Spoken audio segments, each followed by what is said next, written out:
And as always, I'm joined in the box. Check. Check. And I'm joined in the box here with Marvin Dillon. And Merv, good afternoon to you once again. And we are here for the second semi-final with the news Alma Safi from Afghanistan is already in. Yeah, they batted beautifully. Good afternoon to everybody.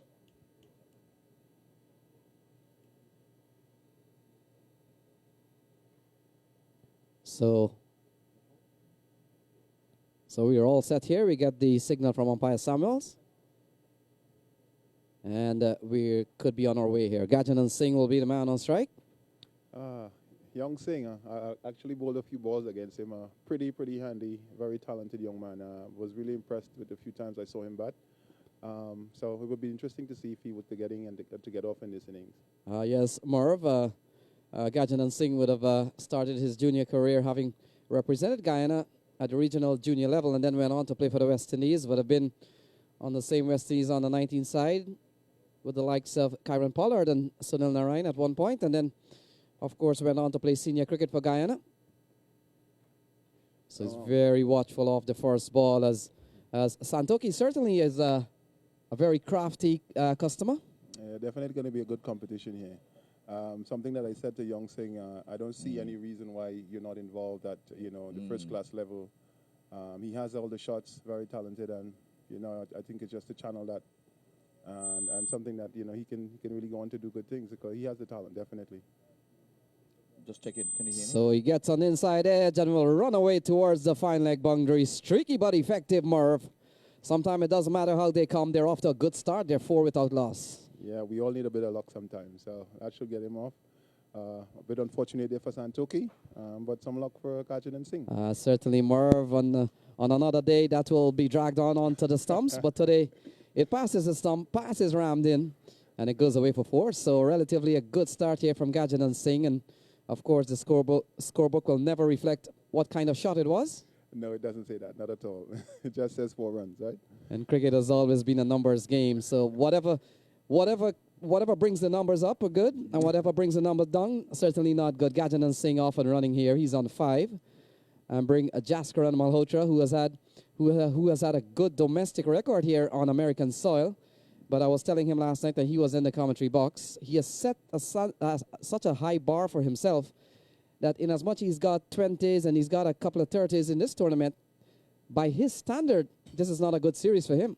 Definitely, and like I said, the talent that he carries, I know he would be disappointed thus far and would definitely want to cash in, probably help his team to go to the finals. So Santoki with 5 in the over so far. Ball going down the leg side, a dive in Ramdin. Oh, caught behind. So a wicket falls here. Jaskaran goes without scoring. Second ball. And Ramdin does all the rest. As we were just saying, the luck.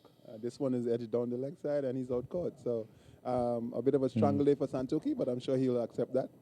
Certainly, and certainly the catch taken by a world-class keeper. Dinesh Ramdin has been around international cricket for some time. He plays all 3 formats for the West Indies and have led the West Indies on many occasions. So a regulation wicketkeeper catch. And Dinesh Ramdin over the years, more in as much as he has been in and out of the West Indies team from time to time, but wicket-keeping-wise, there's not a better wicket-keeper in the Caribbean from a wicket-keeping standpoint as better than Dinesh Ramdin.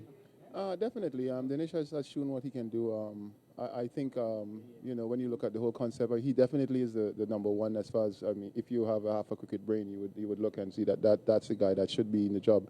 Unfortunately, he has been in and out. Sometimes because he hasn't been as consistent with the bat. But the talent, I certainly believe he can play as a batsman as well. So he has the talent and just probably a bit more consistency in his efforts. And he can go on to play for quite a number of years. That is, Mr. Brown has anything to do with it.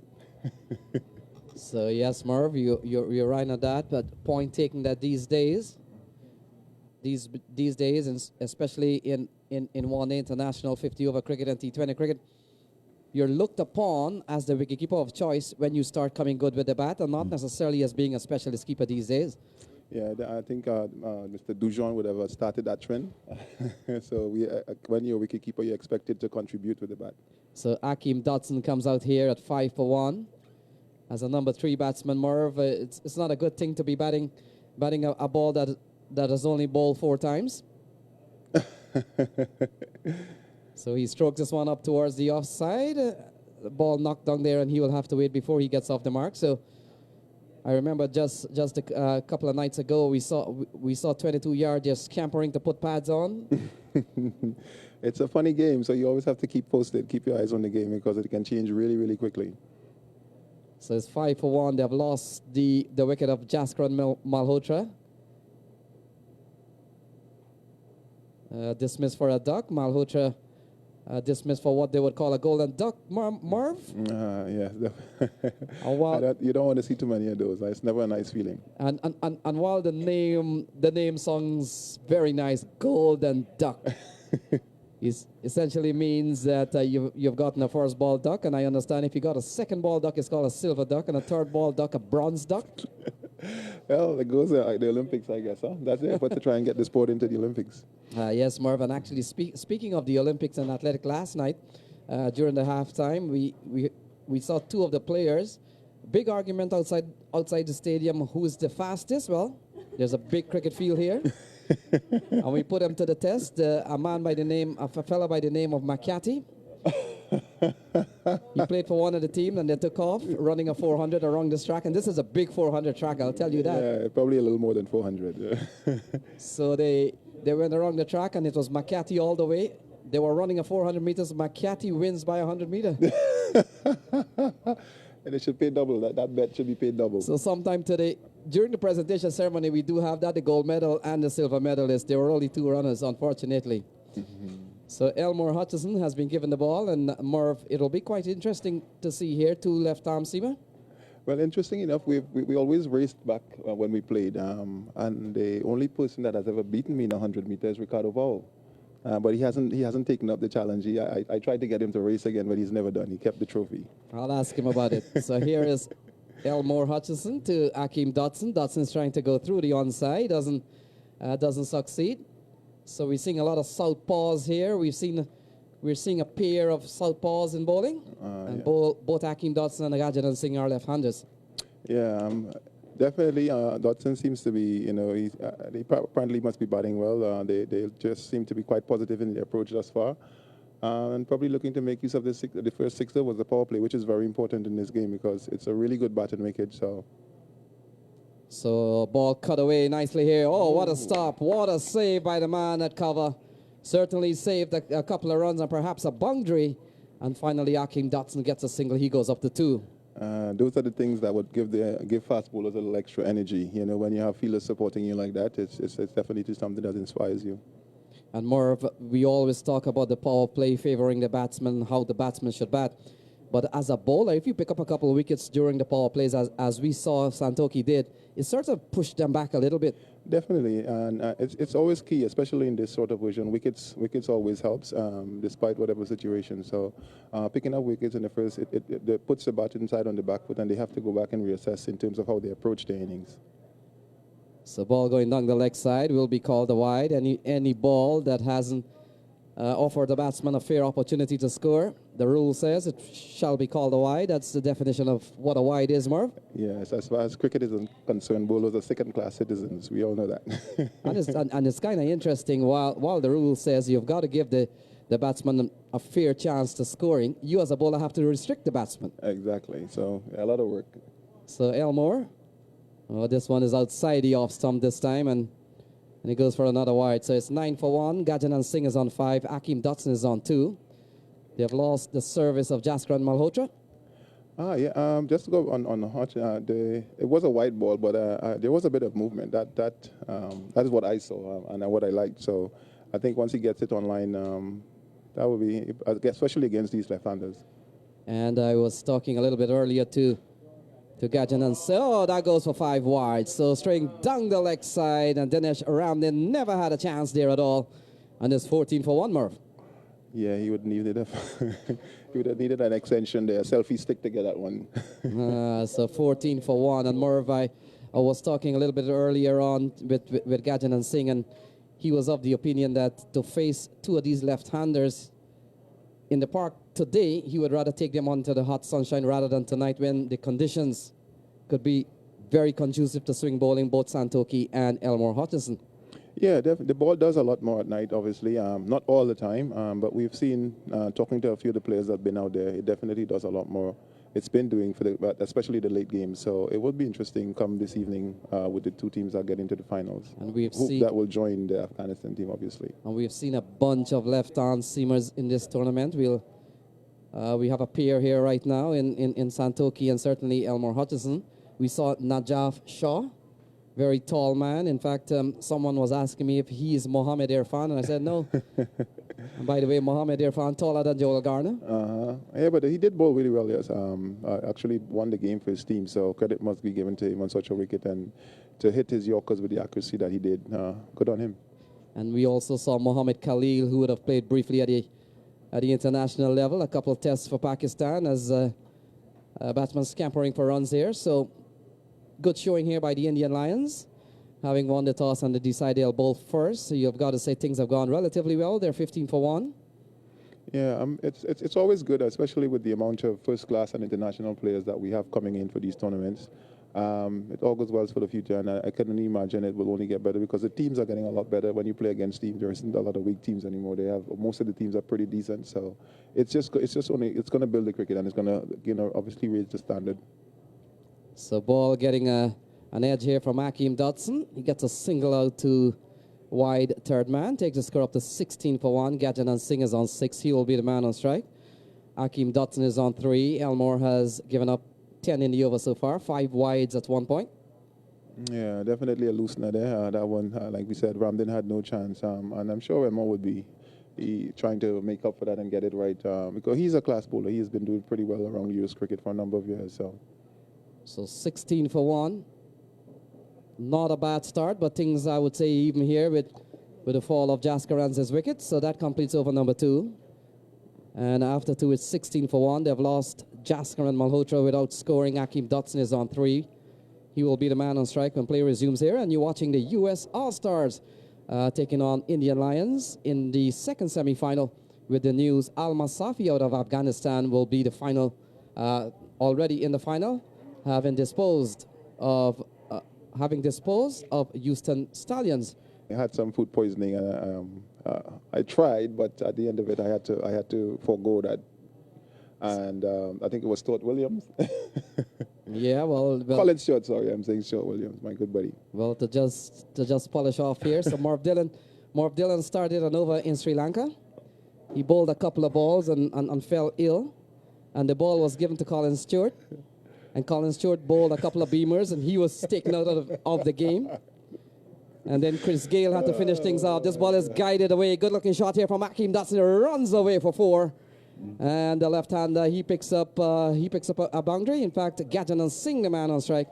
And Gajanan Singh goes up to 10, short and wide, outside the off-stump, and Gajanan Singh gets 4 runs. Definitely. And it shows how good the wicket is. He just got it in the gap, and it ran away. The outfield is quite quick as well. So one of the over in recorded Test cricket history. Started by Marv Dillon, bowled a few by Colin Stewart, and finished off by Chris Gale. The only over in the history of Test cricket that took 3 men to finish. Yep, you get into the record book no matter what you did. So ball, a full toss, worked away over the onside, and it goes away quite quickly here. Gajanan Singh goes up to 14, a loose ball there from Santoki. Yeah, I don't think we'd be too happy with that. Despite a low full toss, he still had to put it away. So it's not all, you would see a lot of players with bad balls, and sometimes they would hit it directly to fieldsman. So you still have to execute the shot. So some credit to him. And Santoki is normally very consistent, very hard to get away with all the tricks that he has. So you've got to say a very good start here by U.S. All-Stars. They're batting at 26 for 1. This is just the third over of Merv, and they're going at over 9 and over. So a good recovery, considering they would have lost. They've lost a wicket in the first over, a partnership of 21. Gajanan Singh is on 15. He has batted fluently, and Akeem Dotson on 4. Yeah, Indian Lions, they haven't been as consistent. They have a few loose balls. They have been bowling a few loose balls. The wides with from Elmore, now from Santoki. So we probably just need to be a little more consistent and let the batters work for their runs. Right now, we're giving it to them. So. And more of what I've noticed from the Indian Lions setup. First of all, you got to talk about the leadership here Ricardo Powell certainly brings strong leadership to the squad. Yeah, and all the players have so much respect for him. So it's somebody that definitely, like I said, a good leader, very good cricket brain. And to have somebody like Ramdane on the field helping him as well, I know it's a really, really good combination. So he would work things out and assess things. The wicket looks even better today. So we should see a lot of runs, definitely. So, of course, Ricardo Powell leading the charge out in the middle. And, of course, yourself being part of the Indian setup. And then you look across a little bit earlier on. I saw Orlando Baker getting the boys out together and just making sure that things are right. And in U.S. cricket setup, there's not a better player than Orlando Baker. Yeah, definitely. But he has been, like I said yesterday, he's somebody that you know. Once you talk about U.S. cricket, you mention Orlando Baker. So he has been around for a long time. Very talented guy. Even at his age, he still, keeps himself pretty fit. So it's good to see. You have a lot of players still trying to, especially with the younger players around. Having those guys will definitely help. So a short ball here from Elmore Hutchinson, pulled away nicely here by Gajanan Singh. He picks up another boundary. He goes up to 19. And another short ball from Elmore Hutchinson. Given the full treatment, is 30 for 1. Yeah, Gajanan Singh is not going to go die one thing. He's going to give it a go. He's, like I said, very aggressive. And he definitely, it's not like he's a slum. He has the shot. So on this wicket, I don't think you want to be bowling too short to him. Yes, Merv, we've seen a lot of bowler. Once they pitch it up, they seems to be doing well. And the minute you give the batsman a chance to go off the back foot, it hasn't gone well. So you have played at the international level. You know what a strip like this would really take from a fast bowler. Yeah, you have very little room for any mistakes on this pitch. You have to be on point. As Ambrose would say, you got to hit the coin every time, or else the minute you're off, slightly off, the players are people like Gajanan Singh. They're gonna put you away. So Singh on 19, he's batted well so far. Oh, he's cutting well. 4 more runs towards backward punch, short and wide. And that's the kind of shot left-handers or any handers would want to play. Gajanan Singh goes up to 23, is 34 for 1. Yep, and we've seen the talent. Some very good shots from the young man. As I said, he has all the shots and a very dangerous player at the top of the innings. So 2 short and 2 wide, 34 for 1. And Elmore Hutchinson, he's bowled 9 balls. He's given up 18 runs, so certainly not good in T20 context. And you look across to Santoki. He's bowled 2 overs for 16. And he's taking 1 wicket. Gajanan Singh on 23 is 34 for 1. 99 balls still to be bowled. And you're watching the second semi-final.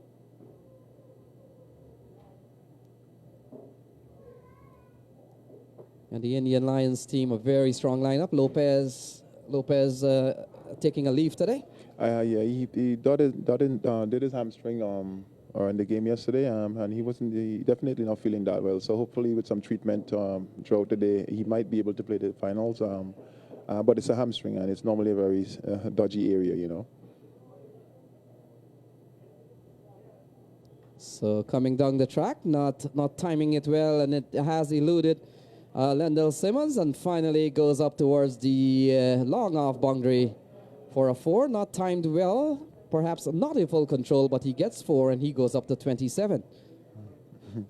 Has gone Merv, not good here for our Indian Lions. Not good at all. Definitely a really good start here for the All-Stars. I'm sure they will be very happy thus far. Ricardo, on the other hand, and it was very similar yesterday. Probably wasn't as prolific, but we haven't bowled well in the power plays thus far. So hopefully we can work some magic as we did in the middle overs. So Gajanan Singh has given All Stars a very rapid start. He has gone up to 20. He has gone up to 31 from just 16 balls. Akeem Dotson is on 4, and they've certainly made a big recovery here, having lost Jaskran Singh off the very first ball that he had faced. And so things have really gone U.S. All Stars' way. They'll need a good platform here. Many in this competition feel that the U.S. All Stars they're top heavy, but they're a little bit soft in the middle. Well, the way they're playing, you wouldn't mind being top heavy. They're definitely proving that theory, right? So The thing about Gajanan, he's Guyanese, so spin is normally you have opening batters who are very good at playing fast bowling and a little suspect to the spin. I don't think that's the case on this occasion. Coming from Guyana, he would have faced a lot of spin bowling, and he's quite adapted it. Yes, Merv, and in fact, speaking of Gajanan Singh, he's one of a few dozens of players contracted by the Guyana Cricket Board. Like anything else, we know players offering professional contract is the thing these days in West Indies, and he's one of the contracted players on the Guyana team, which means he gets a stipend to concentrate on cricket and better himself. I'm happy to hear that, definitely, because as I said, and I can't say it enough, that he's a really talented young player, and the fact that he's in the setup, which means it's up to him now to work to get himself, to the highest level, to the next level, and then obviously to the highest level. So Dotson goes up to 5. Gajanan Singh is on 31. And they've made a very quick start here. They're 43 for 1. We're still in the power plays. We're still in over number 5. Yeah, and this is the thing about Ricardo. He's always the one. He enjoys the challenge, and he will always come in the difficult situations as captain. You'll find some captains who might shy away from it, but no, he's always in it. Yes, Merv, you're right on that. And of course, apart from providing good leadership, even at this time of his career, Ricardo Powell still holds his own as a batsman, as an off spinner, and boy, I tell you, he can still jump around the cricket field.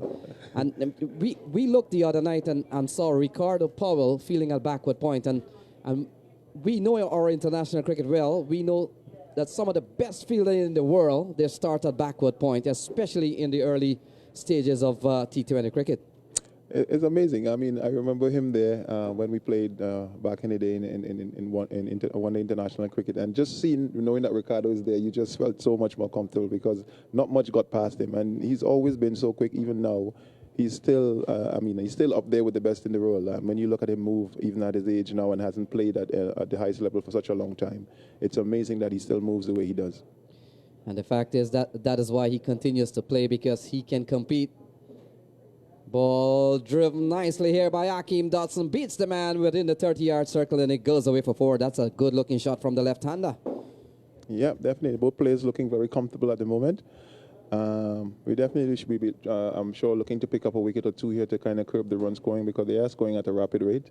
We would want to pull that back. And I say we as in the Indian Lions. So projected score here looking to be like 214. So good one here for US All-Stars. They've gotten off to a very good start. They're approaching a 50. And we are still in the power play overs.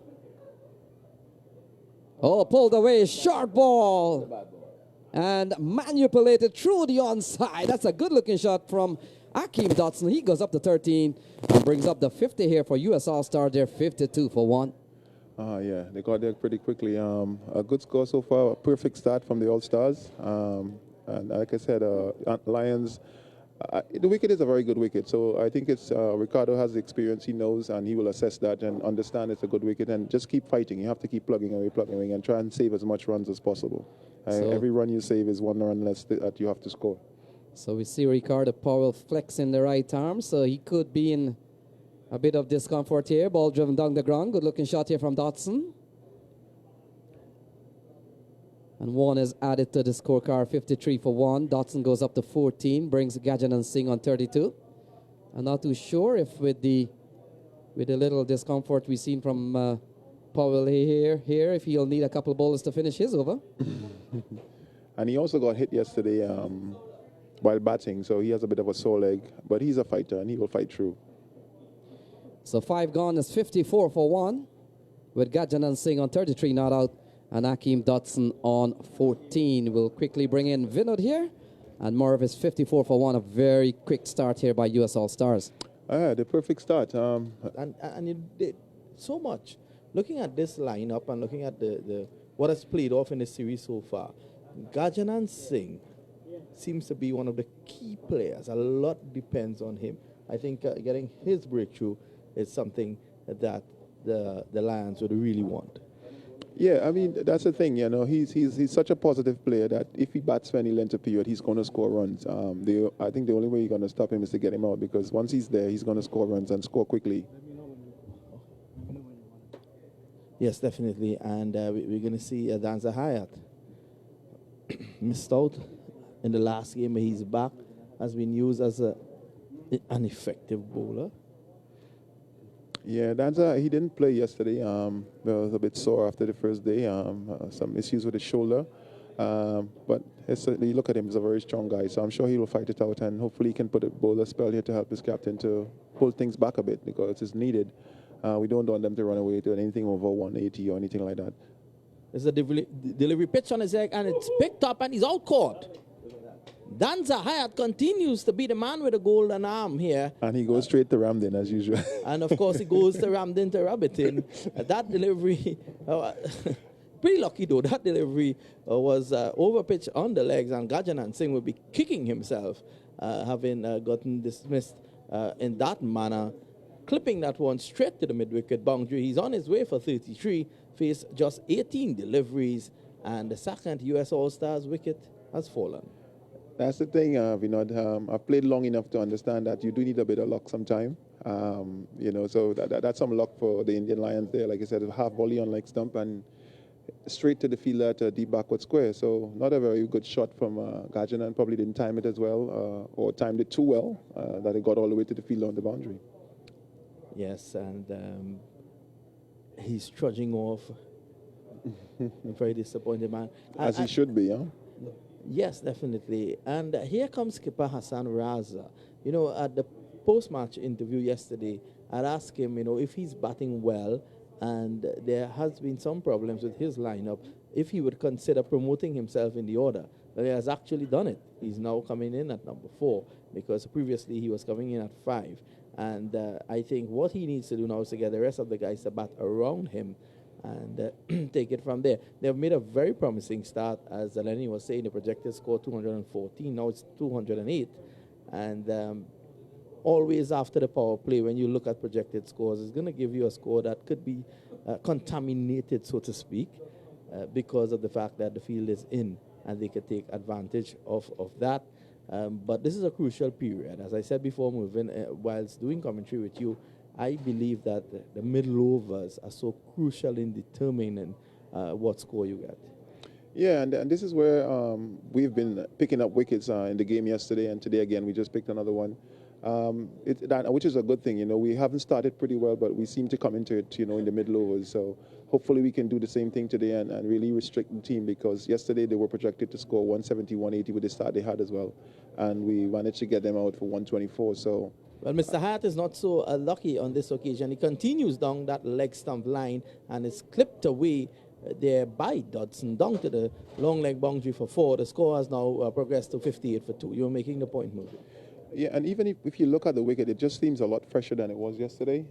So one has to wonder, and it would be a bit of a concern for Ricardo, how well the spinners will do, because they were key in the game yesterday, young Alexander and Sonny. So it would be when they do get a chance to bowl, it would be nice to see how they were and how the ball comes off the pitch, and I suppose that will have a huge impact in terms of how many runs they score. Definitely, that is the idea. Dotton gets a single down to long on, and that continues. So you've been around the team, and of course you've been an official of the team, a player official. What has been the mood of the squad, and in particular Hyatt, after those wicket-taking performances? Well, now he looks at me now because I kind of I'm a bit of a manager coach because I'm not playing, so I'm more into that side of it to try and help out as much as I can. So when it comes to massage therapy, he wants to be the first one because he's the most important player at the moment. So you have to massage the big dogs, as we call them, first. He's earned that right. Well, he's doing a job here, just back of a length, and this delivery is played down by the very experienced Hassan Raza, the third man for a single. The score goes on to 60 for 2, and Hyatt continues his work. He has taken 1 for 6 after 4 deliveries. Yeah, and when you look at the camp, Hyatt again, still the over continues. Will he ever end this over?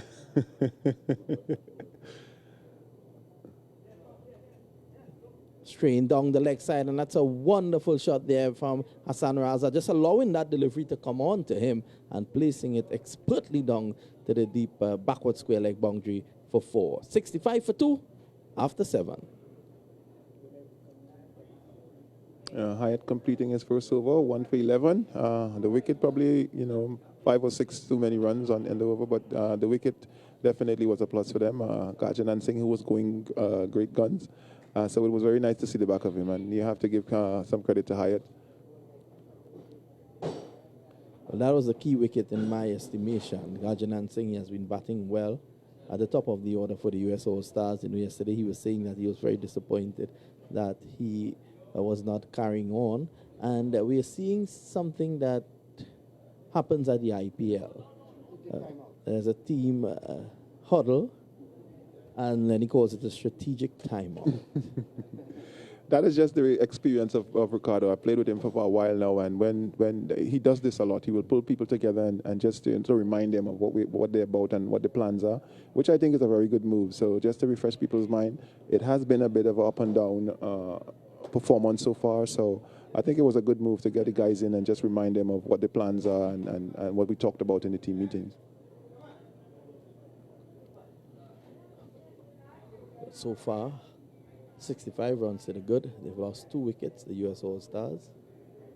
And you look at the batting of the US All-Stars, and to me, it's pretty thin. Well, that's one of the things that we discuss. But one of the things I always remind the guys in the team meetings, cricket is played on the day. And so you have to go out there and kind of assess things and be able to think on your feet. We might make plans the night before, the morning before the game, but sometimes that changes depending on, the different plays that you might have discussed. And someone else might come out and totally, prove you wrong. So it's just a game, and you have to be able to think quickly and be able to react to different situations when you get out there.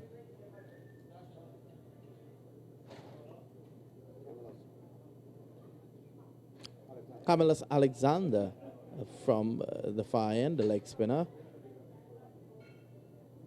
This one played down to a short third man, no run. A good start from Alexander from where he left off yesterday. He was very key. He was key in the game. Picked up the first 3 wickets, and basically, cut the legs out of our opponents yesterday. So hopefully he can repeat his performance. He's normally a very consistent bowler. And as I mentioned, the wicket looks a lot fresher than it did yesterday. So we have to wait and see how. And he's bowled him. A beautiful delivery there by Alexander. That one touched down just outside the off stump and struck the top of the leg stump. And that's a Shane Warne lookalike delivery. Yeah, that was a beautiful delivery. Absolutely beaten all ends up. And Alexander again. I said he got into the team due to the injury of Mr. Hyatt yesterday, and now he's proving to be, proving that was a good decision. We might look at it, we lost Hyatt and as a negative, but he has come in and he has done really, really well. And this is what you want from teams, and this is how good teams perform and continue to dominate. Because, as I said, when you have people like Baker and Davidson on the bench, it just shows the strength in the team. And Alexander definitely is holding his own as a bowler in the team thus far, and congratulations to him. Excellent wicket. Yes, and he was actually stumped by Ramdin for 20. And Ramdin is so quick. They deceived us here moving. Yeah, our eyes a bit slow for Mr. Ramdin. He's too quick for us. Yes, he is. And I think that has really, really given the Indian Lions the upper hand now. 65 for 3, and we were discussing that this batting order is a bit thin as you go down. As Lenny said it perfectly, it's top heavy. And Dilhara Lukaheti is the new batsman in, and he has loads of experience. He would need to work through this difficult period with Raza. What do you think might be a good score on this track moving? I think a pass score on this track would be probably 180. If to give yourself a chance, you would want to push probably about 200, because the wicket is that good. And if you're US All-Star management and you look at Indian Lions lineup, you probably have to get something in the region of 200 to be competitive. That's what I believe. I think that's a fair assessment of the conditions out there.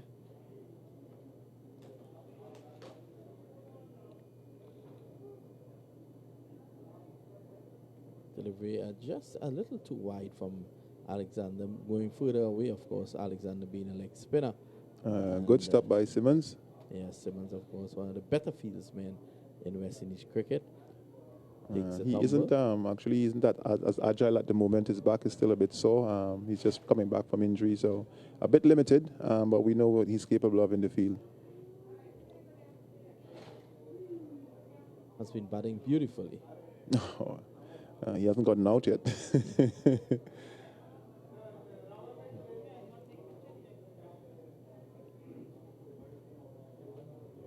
Bit of a one-sided semi-final this morning. Everyone were expecting that the Stallions would run away victors there. Didn't happen. Well, we kind of betted. When we talked about this morning, one of the things it's quite possible that Stallions would be the team that would meet in the finals. Unfortunately, the Afghanistan team, I looked at them bat, and I was very impressed with the stroke play. They just, took the game away, and they batted beautifully. End of 7, 68 for 3. I'll tell you something, though. You have 8 or 9 national players in the setup. Afghanistan are actually playing ODI cricket now. They've reached that status. So these guys, and they're also playing 2020 internationals. So these guys are, they've been on the international scene. They bring that sort of experience into this tournament.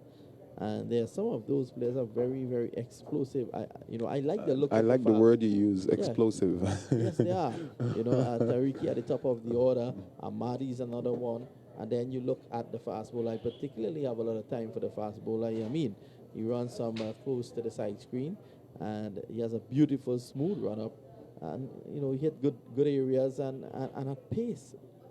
Yeah, I like the approach to the game. Obviously, they've been doing really well, as you said. They're playing ODI cricket now.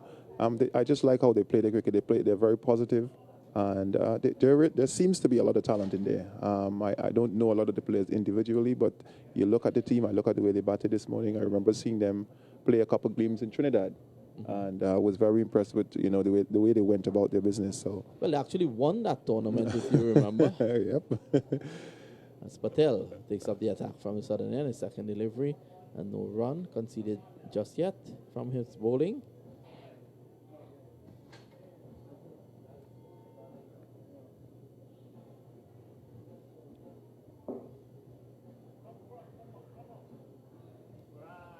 Excellent work by Randin, saving a couple of runs here. He's just so quick, very agile. Very, very good wicketkeeper in my opinion. But Raza would be disappointed. Sorry, not Raza, but Lukaheti will be disappointed he didn't take advantage of that. This is a wide one, just as Mervyn Dillon and I were praising Dennis Ramden. He misses this one. It's down the leg side, goes for a wide. So actually 5 runs added to the total, which should now read 73 for 3. Yeah, badly lined Googley there. They probably didn't give Ramden any chance, but he's that good. You probably would expect him to get that one. But he actually got it, and it went straight through his gloves. 3/4 of the work of a wicketkeeper is actually getting to the ball. Some of the less flashy ones will normally use footwork. Well, The others tend to fly about the place. I played for a number of years with one called Ridley Jacobs, and he wasn't the best looking, but when it came to efficiency, you couldn't ask for a better person. He was just he wasn't the most flashy, but somehow he just got there and he got the job done. He took the catches. It's very rare that he dropped any catch. He was just amazing. He wasn't the natural wicketkeeper, the Jeffrey Dujon, the Dennis Ramden, or even the David Williams, but he was different, but very, very efficient. Yes, he was very effective indeed.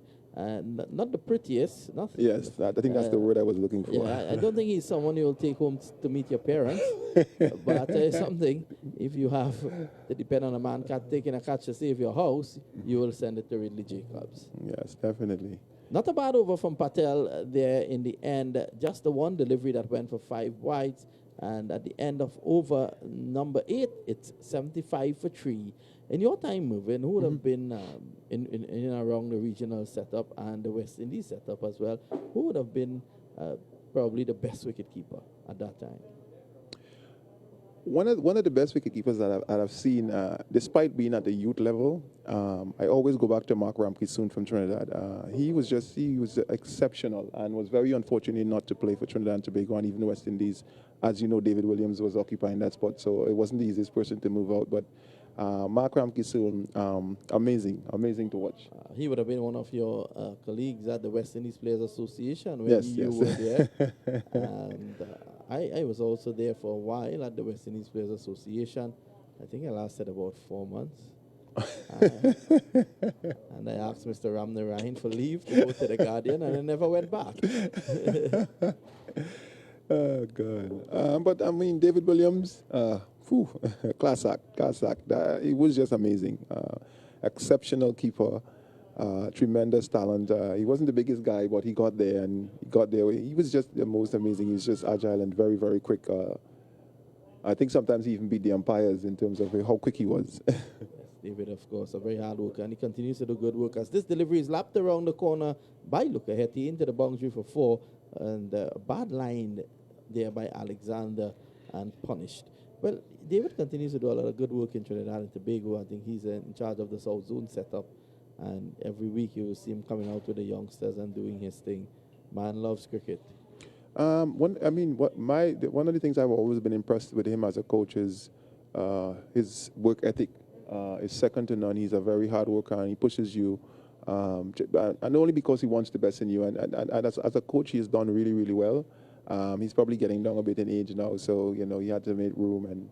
But somebody that is very passionate about the game and always had a good rapport with the players. Well, I remember, speaking of Williams being a pint-sized man, I remember once he took a catch off your bowling and you ran up to congratulate him, and he could have never given you a high five. Yeah, we had to cut that to 2.5. It couldn't be a high five. 2.5 5. 2.5. He was actually hugging you, and his head was by your waist. I was fortunate to see him and Ambrose a couple of times as well, and it was always the funniest thing to see. That was comical. Oh, God.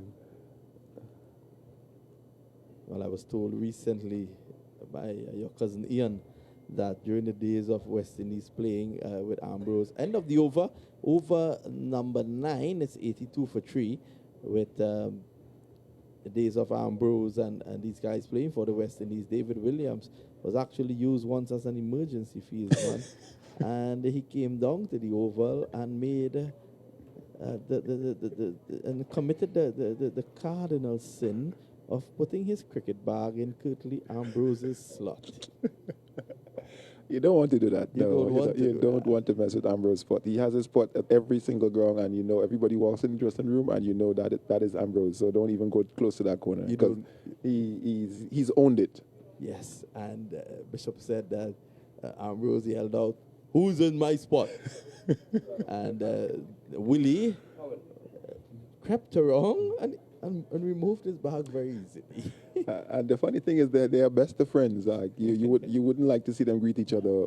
After they have not seen each other for a while, they have always remained good friends, and it's so much fun whenever they get together. Wonderful shot by Raza, and this is where experience comes in. Paul on that occasion pulling that one down, and Raza with the full knowledge that Simmons is pretty straight at long on, and the man at the mid-wicket boundary is quite away from Simmons as well, and he was able to just pick his spot and put it for 4, and that is key.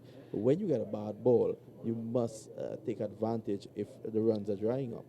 Yeah, quality players on this pitch. You don't have much space for error. So someone such as Raza, who's ideal for this type of position to bat through the middle overs, he can work the ball and he can also pick up the boundaries when you're off your line. So he definitely, like I said, he's set in a good position. Hopefully the guys around him can bat and put on some partnerships, which will take them to a decent score. I'm sure, and as I said, I know they will be looking for something in the region of 180, 200. Yes, and you're speaking about working the ball, and that is exactly what he did. After hitting a 4, he was able to work the ball nicely into the gap and get 2. Yeah, it seems to be very similar to Dinesh Ramdin. Very, he seems to have a very good eye. Works the ball on both sides of the wicket, and if you're off, he's going to put it away. But he continues to pick up the singles, and that's so important. It's 2020 cricket. You don't have to hit away every delivery. You pick up the singles at 3 or 4 and over. You get a bad delivery, and all of a sudden you've gotten 8 or 9 runs of the over. Yeah, and he understands that. And the wicket is as such, you get good value because it's a very good wicket. The ball comes onto the batter, and I've seen some really good shots without much power, just pure timing, and they have all gotten good value for it. So very good one-day wicket, and the outfield is pretty fast as well. Good delivery by Powell on this occasion, but of course the field set back, and Raza being able to get a single. 91 for 3 after 10 overs. We're at the halfway mark now. Hopefully we, and I say we as in the Indian Lions, I know they will be looking to put in a few good overs here to put some pressure on the US All-Stars. And I'm sure young Raza will have different plans. He would probably want to, keep the run rate going. And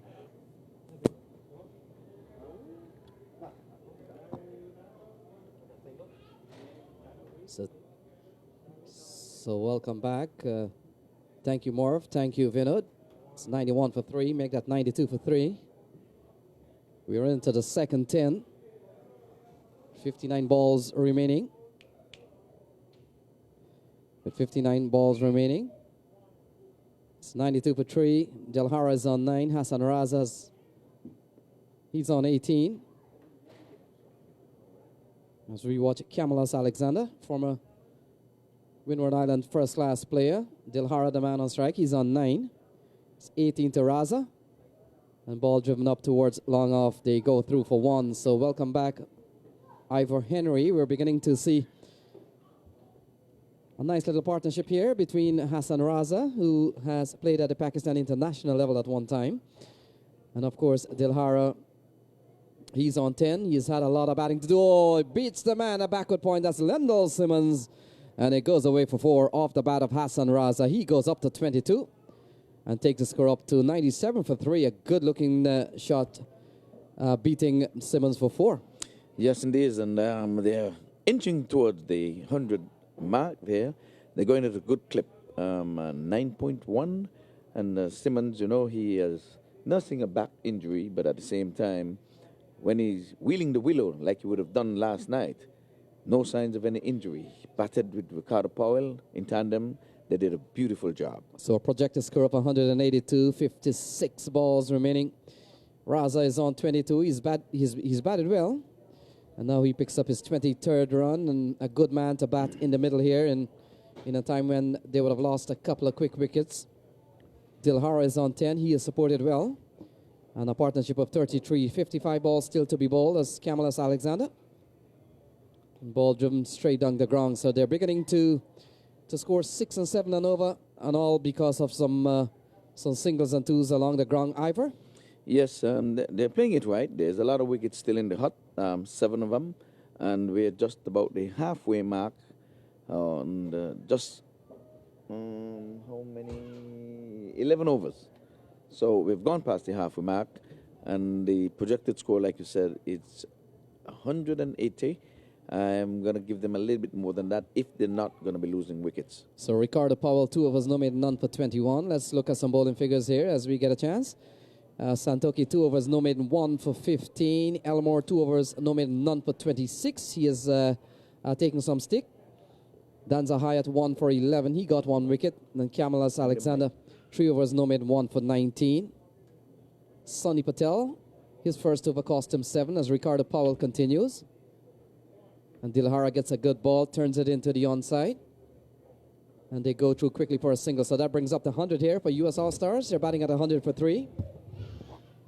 With Hassan Raza on 23 not out. Dilhara is on 12. And the partnership between the pair has gone up to 35 valuable runs. And Ricardo Powell continues. He's bowling at none for 22 at the moment. Make that none for 23. And Hassan Raza on 24. Dilhara on 12. And it's 101 for 3. And I think we will welcome Audley into the box. 101 for 3, Audley. Looking very good so far for the Indian All-Stars. US All-Stars. Oh, US All-Star. US All-Star, sorry. So Indian Lions takes on US All-Stars. Al Masafi has already played themselves into the final, so the winner here will play Al Masafi, the Afghan team. So ball turned into the onside. We're beginning to see smart batting here from Raza and Dilhara, oddly. They have now put on 38-run partnership, and we haven't seen blazing shots, but runs along the carpet beginning to add up here. They're doing exactly what is needed right now. And there goes another single. So good batting here from Dilhara and Hassan Raza. Raza is on 25. Dilhara is on 14. We've got 49 balls remaining. And I must say the pitch is still looking very shine. So ball driven towards the offside. Santoki comes across. Single was always on. And so Ivor, 12 gone. It's 105 with 348 balls to be bowled. Very, very good over there by the youngster, Ricardo Powell, captain. And we're saying that they're holding the rein. They would have started off in a canter, scoring some 60-odd runs in the first power play. But now I think that they're holding the reins. But this is the second of two semifinals, and I can't help but saying it. The winner stays and the loser goes home. So Raza on 26 will be the man on strike. Kamalas Alexander. Right arm leg spinner. Bowled well last night. And in fact, along with Sonny Patel and Ricardo Powell, perhaps. I'm missing a player who would have taken 3 wickets. There were 9 wickets taken in the game. 3 by Kamalas. In fact, Lopez is the man. 3 by Carlitos Lopez, and certainly 3 by Sonny Patel. Ball tugged into the onside, short ball, and turning away. And Hassan picks up 27. And oddly, you've got to be impressed here by the partnership of Dilhara and Hassan. It's 41 now. Very steady, I must say, very steady. They are doing exactly what is needed at the moment for their team. So 46 balls remaining. Alexander continues. Oh, no elevation. They get a single. And while, of course, we're coming down to the latter part here, 45 balls remaining. At some point, they may have to take a couple of risks here to try to speed things up.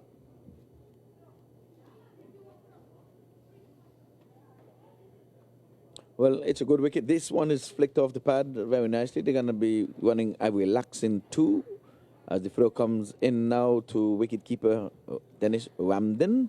Take the total on up now to 109. Razak is on 29 from 22 deliveries. And the other batter, 15 from 18. What's his first name? So ball cut away nicely here by Dilhara. Will pick up a single. Single will take him up to 16. Raza is on 28, and in fact they'll make that 2. So 2 off the bat of Dilhara. He goes up to 17, I think it is, and the score goes up to 110 for 3. Yeah, 1 overthrow there, well needed. I would assume that once it reaches like the 15th over, we'll see some buccaneering type of batting by the batters because they are setting the pace. Make sure that the opponents will never get the total. Yes, well, it's 1-1-1. The Nelson is on the board for 3 wickets. Batsman is driving into the offside, goes to the man in the extra cover region, can't score. Dot goes into the scorer's book. So we've completed some 13 overs, 7 more to go, 7 wickets in the hut for the US All-Stars, having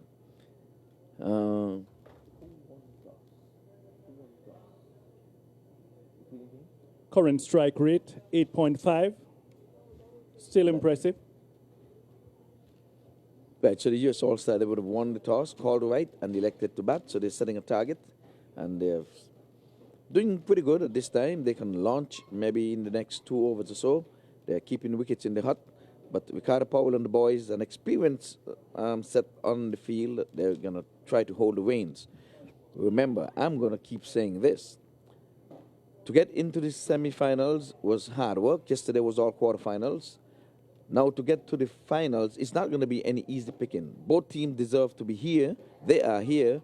But somebody has got to win. Somebody has got to lose. That's why they set it as a 2020. There is no draw in the 2020 format. So, winner stays, loser go home. This is one out pitch outside the leg stump. A free hit, if you would ask me, if you would have hit the pad. In the meantime, the batters would have crossed for one, so we're off the Nelson and we're gone to 112 for the loss of 3 wickets. Can I ask what followed the Nelson? Spring. Nelson Spring. Batsman gets on the back foot, punches to extra cover. Can't score.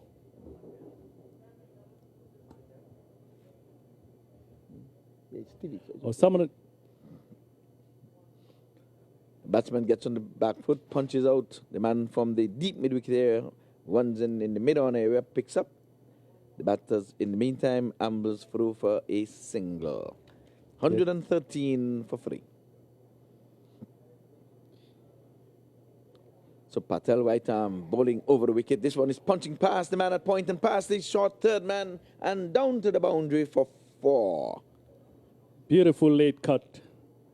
Once it passed that fielder, it was going to be 4 all the way.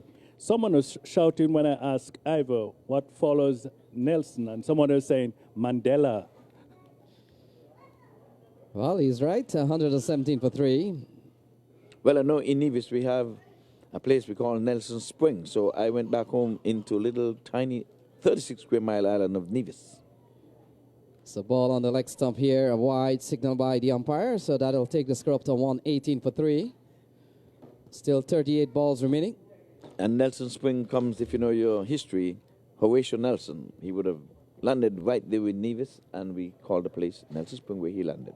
So Patel continues right arm next spinner. He asks his question. Oh, he's gone. So Hassan, in fact, Dilhara goes.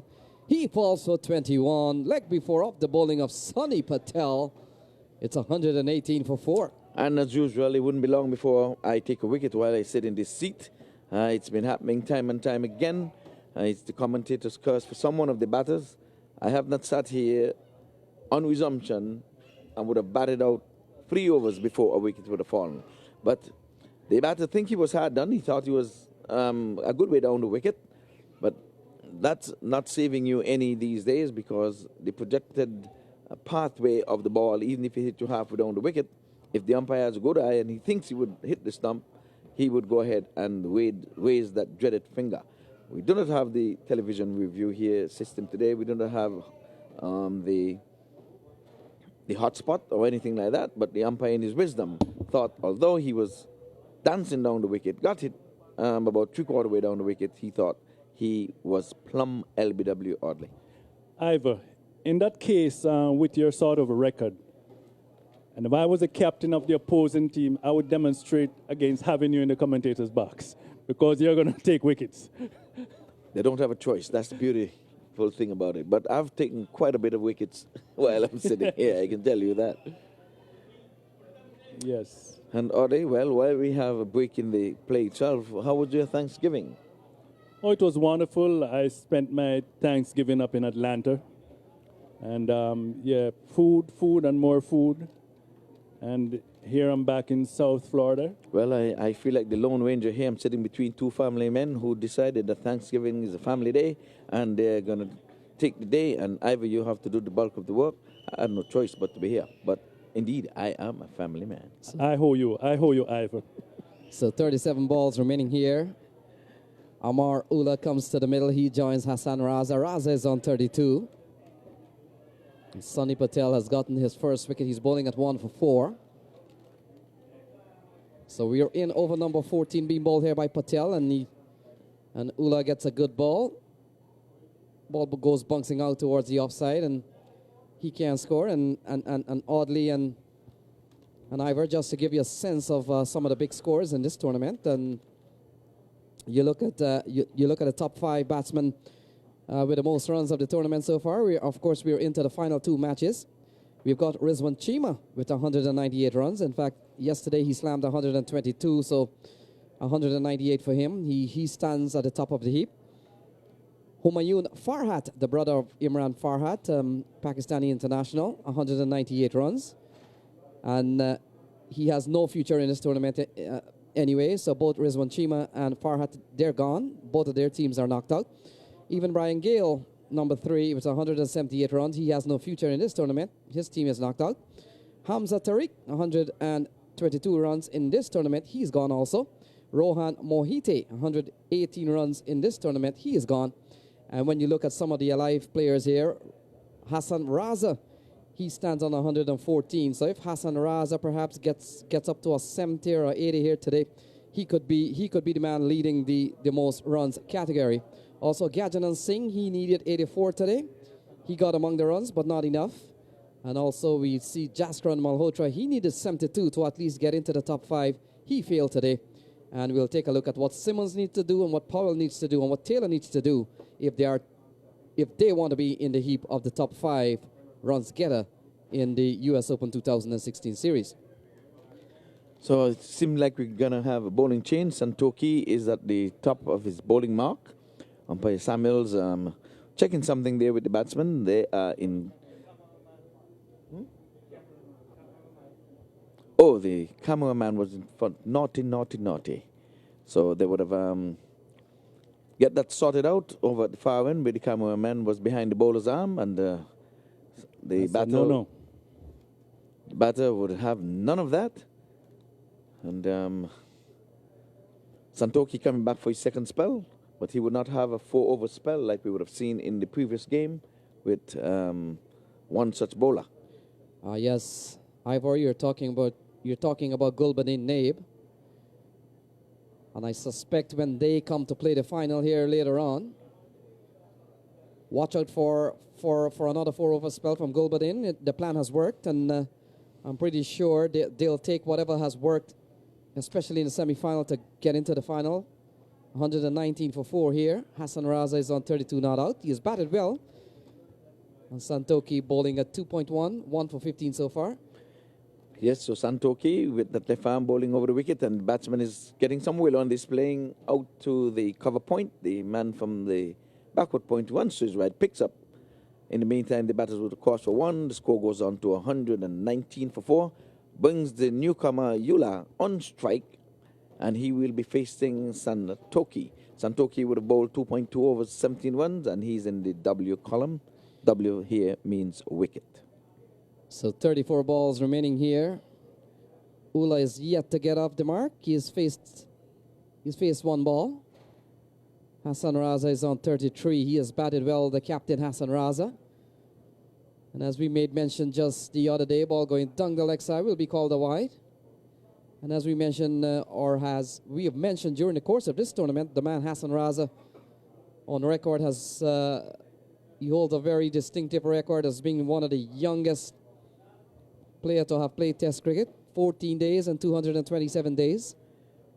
Yes, indeed. And again, we just want to say high praises to Paul Mott for doing all the hard works behind the scene. And sometimes we tend to not mention the guys who you're not seeing or hearing.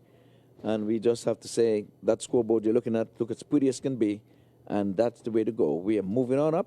So we are moving on up like the Jeffersons. Even with ESPN, you can view the cricket if you're not in the vicinity of the Central Broward Regional Park. So 33 balls remaining here is Santoki. Oh, that's a big shot. Good looking shot here from Ula. It clears the playing area, goes up to straight mid wicket. And that's a big shot from Ula. He goes up to 6. It's 126 for 4. Yes, so getting off the mark with a 6 is telling me that the batter has all the confidence in the world, and he's not playing the name, but he's playing that 5.5-ounce leather. So a good looking shot here from Amar Ula. He goes up to 6. And ball turned into the offside, can't score. And that's the irony of cricket here. We saw Amar Ula using up some balls, yet to get off the mark. And with one scoring shot, he's striking at a very high strike rate. It's 126 for 4, 31 balls still to be bowled. And if you've just missed what has happened earlier on, Gajanan Singh, he made 33. Jaskaran without scoring. Akeem Dotson for 20. Dilhara for 21. And you're looking on your screen here, Amar Ula, he goes up to 7, Hassan Raza on 33. It's 127 for 4. Yes, has come to the end of another Santoki over. He has put number 3 in the bank, and Audi has gone for 24 runs for his lone wicket. Yeah, not Santoki's like, usually he's very tight and very hard to get away. But this time he has conceded 8 per over. Yeah. And you mentioned the scores, Ivor. I had it for my next item. They're working feverishly behind the scene. Very impressive. Just sometimes when you look at the screen. And there's a swing and there's a loud appeal by Dennis Ramdin, and he's thinking and hoping that there was a nick on that one, but the umpire is unmoved. He did not see a thing, he didn't hear a thing. So all the jubilation was all in vain for Ramdin. He was jumping like a spring chicken, still one of the better keepers in all of the Caribbean and probably worldwide. I can tell you that. Very unfortunate he's not in one of the West Indies team. I always thought that Ramdin should have been the ODI captain for West Indies. He's a tactical guy. He has a good cricketing head. He has a good cricket brain. So I think somewhere along the line they would have missed out. Yes. So I was saying, Mr. David Maitland also, at times when we look at the screen, before we know it, the run was already added. We were waiting for the run to be added. We had to ask. It was already added. Very impressive, our scores. Yes, workmanlike, hard-working David Maitland, been here since Thursday, so he joins me. We don't have a family. And this one is going aerial, but one bounce to the sweeper cover. He aborted the attempted catch. He did the right thing. He could have probably gone all the way, and the ball may have passed him. But earlier in the day, we would have seen an injury, and I had a talk with the young man, and he's in quite a bit of pain. You can see his shoulder all swollen, but he was on his way to the hospital. Let's hope that he is okay. Well, also let's hope he is covered by Obamacare. Well, and go past that, Audi will tell you, let's hope he's in the hands of the Lord. Amen. So it's 128 for 4. We are in over number 16, being bowled here by Sunny Patel. And for the viewers, we know when we get off the cricket, you're not missing any cricket because it's been streamed live thanks to ESPN coming on board in the 8th year of the U.S. Cricket Council USA tournament. So Patel continues, comes into bowl to Ula. Ula gets a ball outside the off stump, turning away. He doesn't play.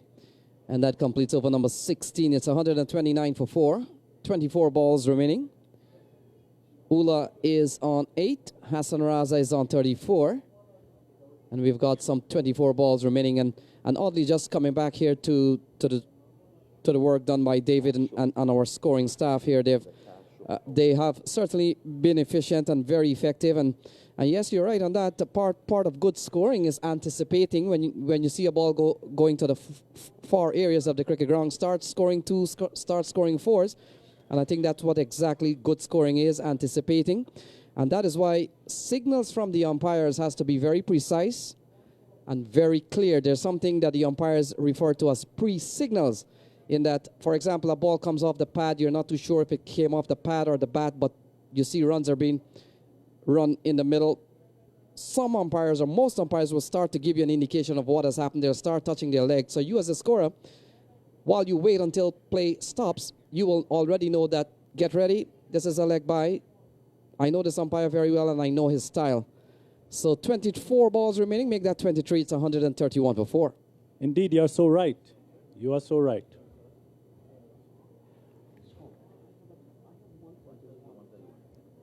There is a car show going on the outside.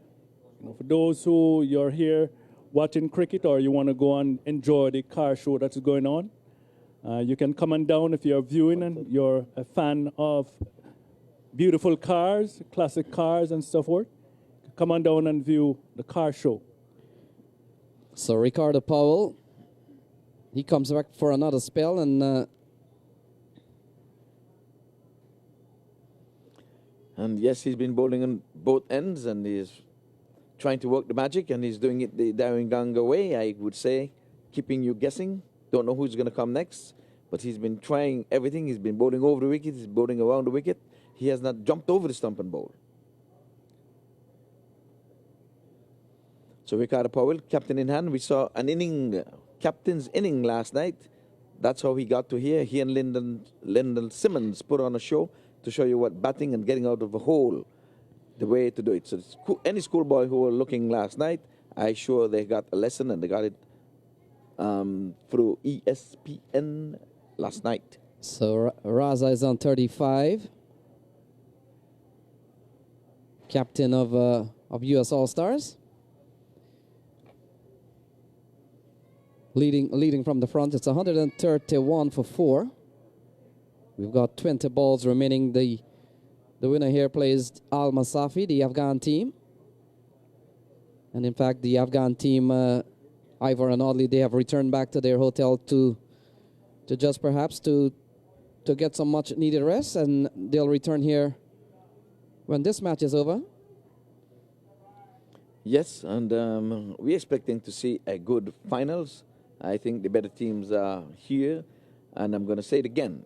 The winner stays, and the loser goes home. So 4 out of the 5 teams are in the semifinals from Group 1. And in fact, only Miami Sharks missing from the 5 franchise team group. And in fact, the competition this year was set up in such a way that all 5 teams in Group 1 would have advanced automatically to the QF stage, the quarterfinal stage. And so only Miami Sharks missing out on an opportunity to be playing here on this Sunday. Yeah, they were replaced by the Dark Horse, Al Masafi, and we are saying they're in with a good chance. They're going to be well rested to take on the weary legs of whoever gets past this semi-final. So Sonny Patel bowling at 1 for 17 off 3. He's bowled well. And in fact, the other night, as we made mention, along with Carlito Lopez, Alexander, and Sonny Patel, they got 3 wickets each. And it was the man Sonny Patel who created a lot of problems and didn't seem to be understood by the batsman. And so now he comes in bowling at 1 for 18. This is his final over. 17 balls remaining. Ula, the man on strike, he's on 9, and we've seen a partnership of 16. Yes, as Patel comes in, right, and he's swinging this one. He's getting a good hold of it. Yes, no, maybe. And he spills it, and it's rolling back. Did he go into the boundary board? We'll watch and wait. In the meantime, the batters would have crossed for 2. I think that was a great attempt by the fielder down there, just missing out, and the ball went by, maybe in the boundary, waiting on the umpire. No, they settled for 2. The umpire is satisfied that he did not touch the rope while he was touching the ball, so not a boundary there. So 135 for 4, 16 balls remaining. An attempted cut goes through to Dinesh Ramden. Score remains at 135 for 4, 15 balls remaining. Lots of wicket in hand here. And US All-Star perhaps would want to accelerate. Ula and Hassan Raza. Raza is the set batsman. 1 wide. But he's typically a stroke player more than anything else. 136 on the board. We've got 15 balls still remaining here as Ula and Hassan Raza battles Indian Lions. Indian Lions, of course, led by Ricardo Powell. And a well put together squad.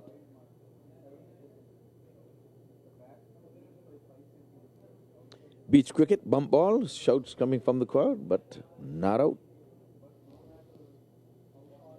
So we're here at the Central Broward Regional Park, international playing facility. And a ground, oh, that's a big shot here from Ula. He clears the wideish long on area. It goes a long way. It's out of the park. And it goes for a maximum here. He goes up to 17. It's 142 for 4. Yes, that's a big shot. That's a big man shot. I'm telling you, he got maximum. He would have tried it earlier in the over, but he didn't get past the square leg. He didn't get over his head, but this time he got all of it with these big heavy bats that they have this year. So 13 balls remaining. Here is Patel. That's a better ball. Makes a good comeback. Ula remains on 17. The partnership has gone up to 25. So 12 balls remaining. And oddly, it's 143 for 4. In fact, 142 for 4 with a projected score of 158, 12 balls remaining. Yes, that 6 moments ago, that was one of those that would have deserved an 8 if there was such a thing. You know, but real big hit. I know the projection is 158, but with 12 deliveries to go, I'm going to say they'll be hovering at 170. 12 deliveries, I'm saying 170.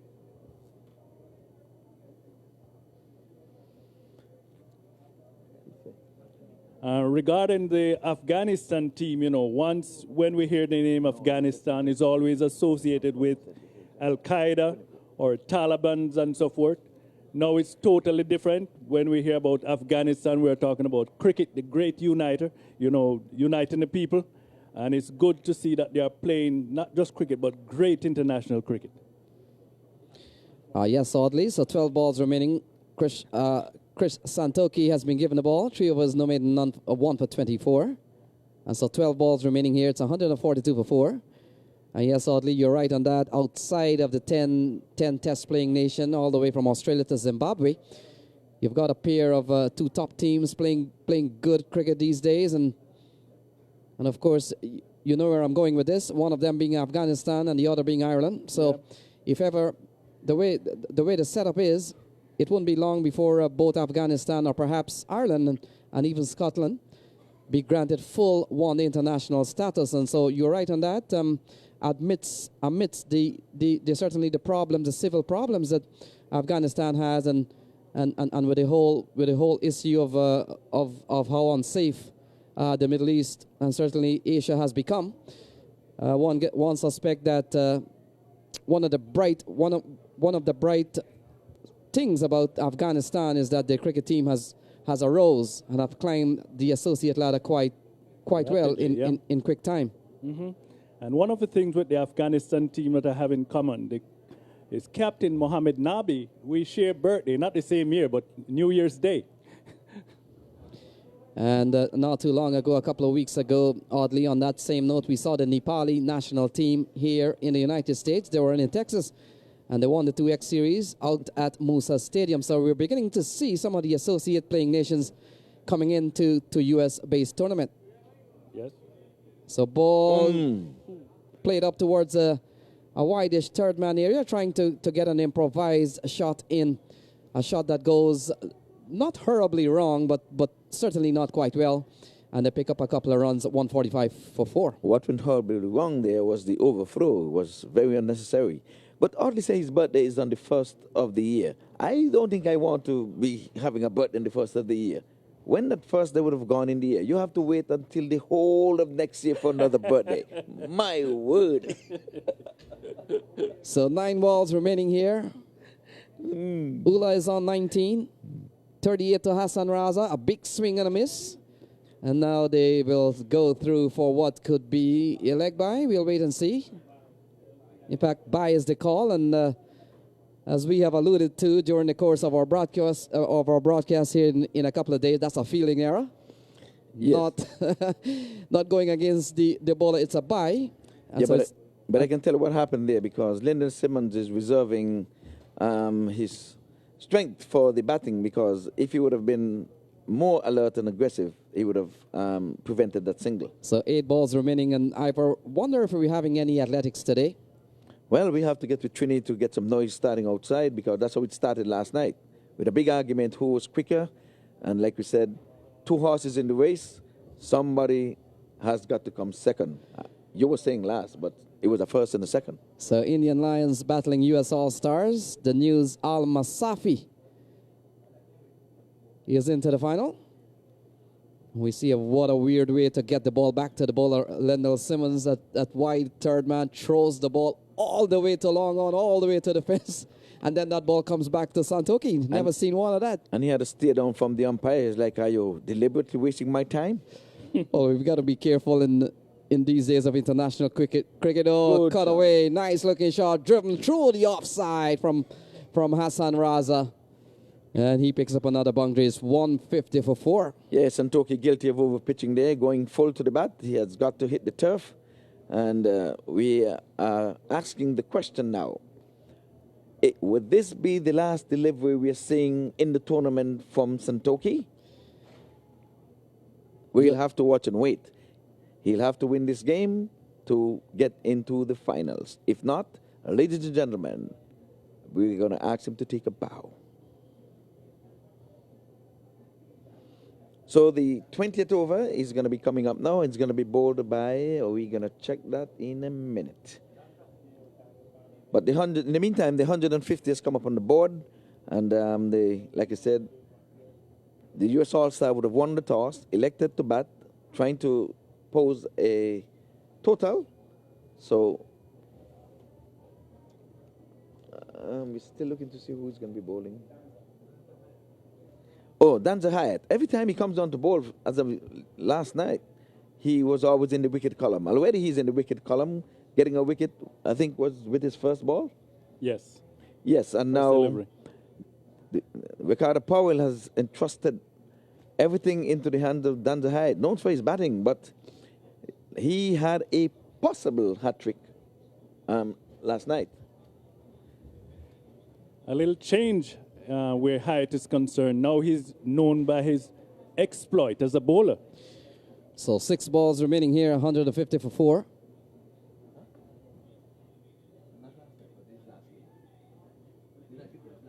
So Ula is on 19. We've seen a partnership of 32. Here is Danza Hyatt. Oh, wide outside the off stump. Not a good start here, but certainly a good one for U.S. All-Stars. They still will have to face 6 balls. They have 1 added to their score, 151 for 4. So just let me correct that. When I said last night, I mean his last game, which would have been a Friday. So 151 for 4. The projected score of 160. 150, 160 has been the par score on this ground since Thursday. A shot here by Ula goes wrong. And a dot ball here from Danza Hyatt. So he has started the final over. 5 balls remaining. It's a 151 for 4. And he's trying to keep it within the ropes. I'm sure that's the instructions he got from Captain Ricardo Powell. Keep it within the ropes. If you're going to give 6 singles, we still have to chase under 160. And he's trying his work. So Danza Hyatt, 30-plus first-class representation for Jamaica in regional cricket. And again, outside the off-stump, another wide. Just before this wide, the batter attempted a dill scoop, but he misses completely. Well, we have seen the Ram scoop that we had the other night, so we'll have to give him a name. Yes, we see Sai Ramesh playing the Ramesh scoop or the Ram scoop. Yeah, the Ram scoop. We called it the Ram scoop the other night. Yes, and he was richly rewarded with a boundary. So 152 for 4, 5 balls remaining. Ula goes swinging towards the onside. There's protection out there. It appears to be Elmore Hutchison. He brings it in. It's only a single. It's 153 for 4. So 4 balls remaining here. Danza Hyatt, 3 in the over so far. It would appear as if we're going to be falling very low below my projection of 170. Too early to call. Still have 4 deliveries. You're right, Ivor. Danza he's been bowling tightly ever since in this tournament. He's only human, so let's see if something's going to give way. The law of Av would say he has to give up something.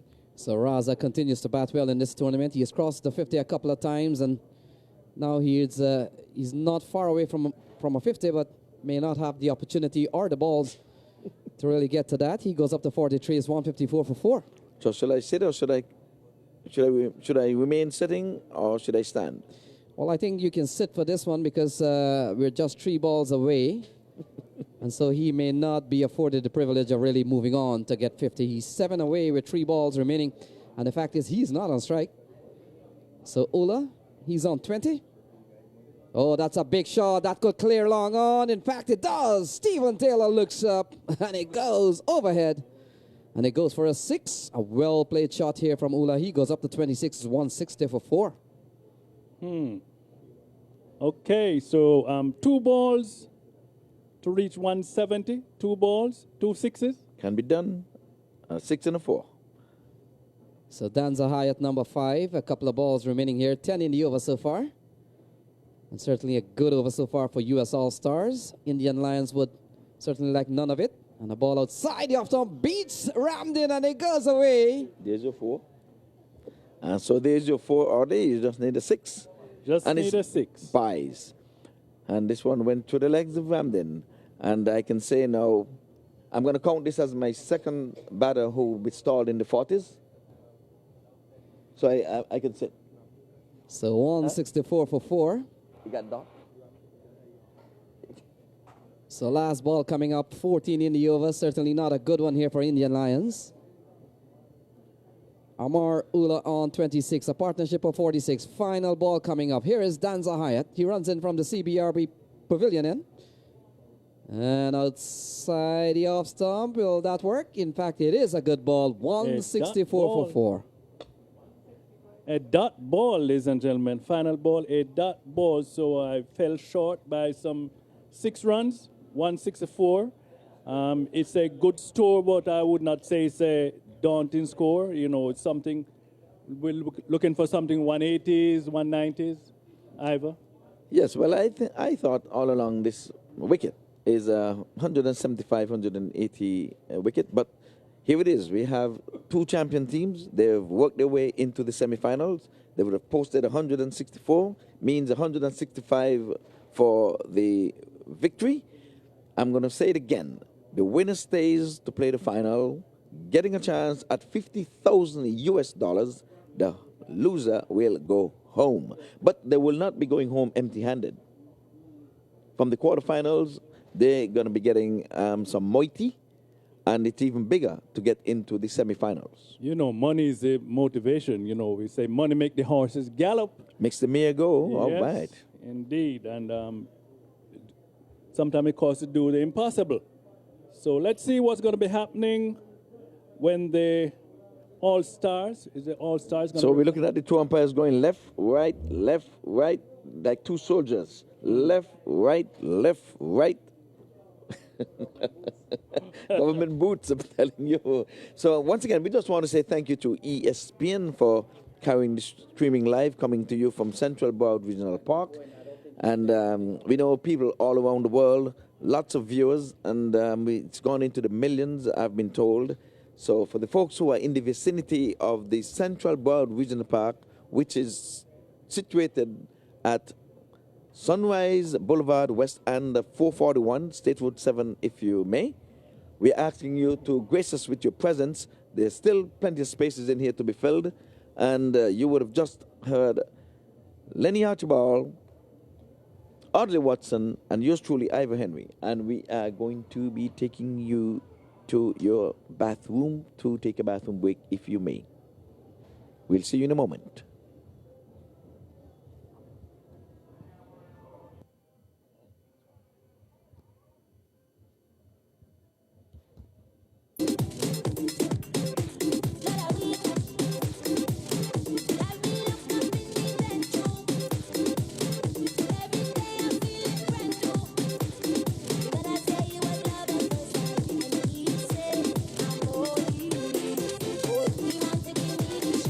I tell them don't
boy from Afghanistan waiting for them, you know.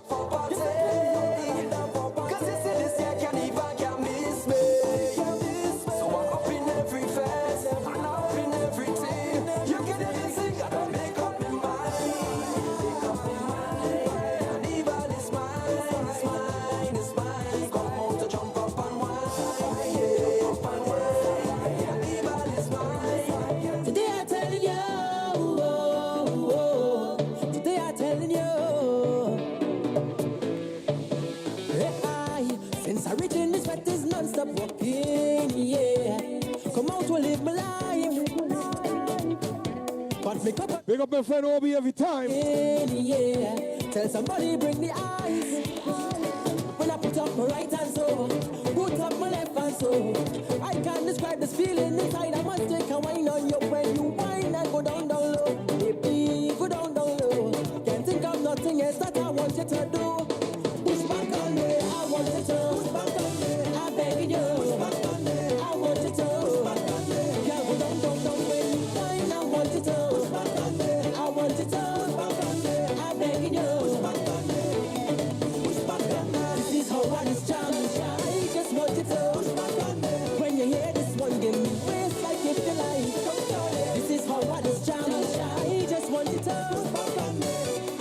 Push back on me. I want you to. Push back on me. In circle like my costume, I not sleeping, yeah. The road it calling me.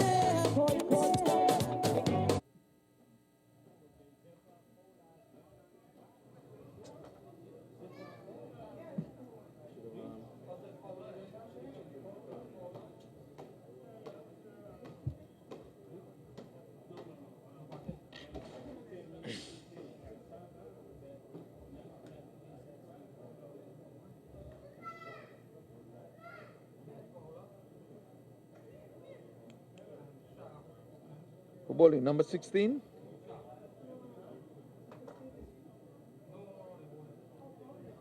The bowler is number 16. Okay.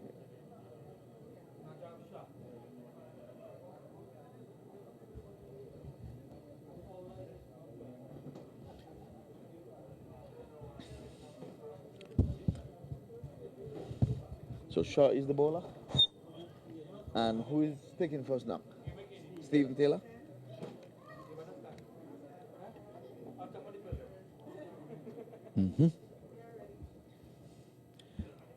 So welcome back here. The one chase will begin shortly. The umpires are in the ready position and the fielders are getting themselves in the position that they would like to place themselves on the field. We know that no more than 2 fielders can be outside of the 30-yard circle. The umpires Nemhart and Samuels, they're going to make sure that that does not happen. And if it happens, they will make sure someone gets penalized. So the Indian Lions are going to try to get to 165 for victory. Should I say 155 to get to the finals? So Najaf Shaw, the left arm seamer, will start here. Stephen Taylor will be the man on strike. Zenith Fowler is at the non-striker's end. And here is the first ball to start Indian Lions. And getting a good ball here is Taylor. He pushes up towards the offside and he can score. So 165 required from 119 balls. Well, Taylor covers up there nicely, and it seems as if he's going to be meaning business. Money's on the line, your pride is on the line. You would have worked this hard from Thursday, Friday, Saturday to get to the point of semifinals. Now you want to make one big leap step to mankind. You're going to go on the moon. So Fowler also gets an opportunity here to create an impact here, certainly on the big stage and on the internet. And Fowler will come in here backing up Stephen Taylor. Taylor's yet to get off the mark, but there's 3 runs on the board, all courtesy of Whites. And Najaf Shaw runs in. He's running well into Fowler. Fowler nibbles at one outside the off stump, and it goes through to Jaskaran Malhotra. That's a good ball. It's 3 without loss. One leg back. 2 wides in the leg back. No, one wide, one wide, one leg. One. One wide.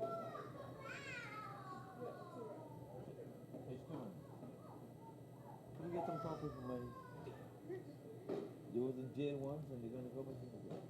So 2 without loss, and we've got that straightened out now. Here is Fowler. Fowler steers it up towards point.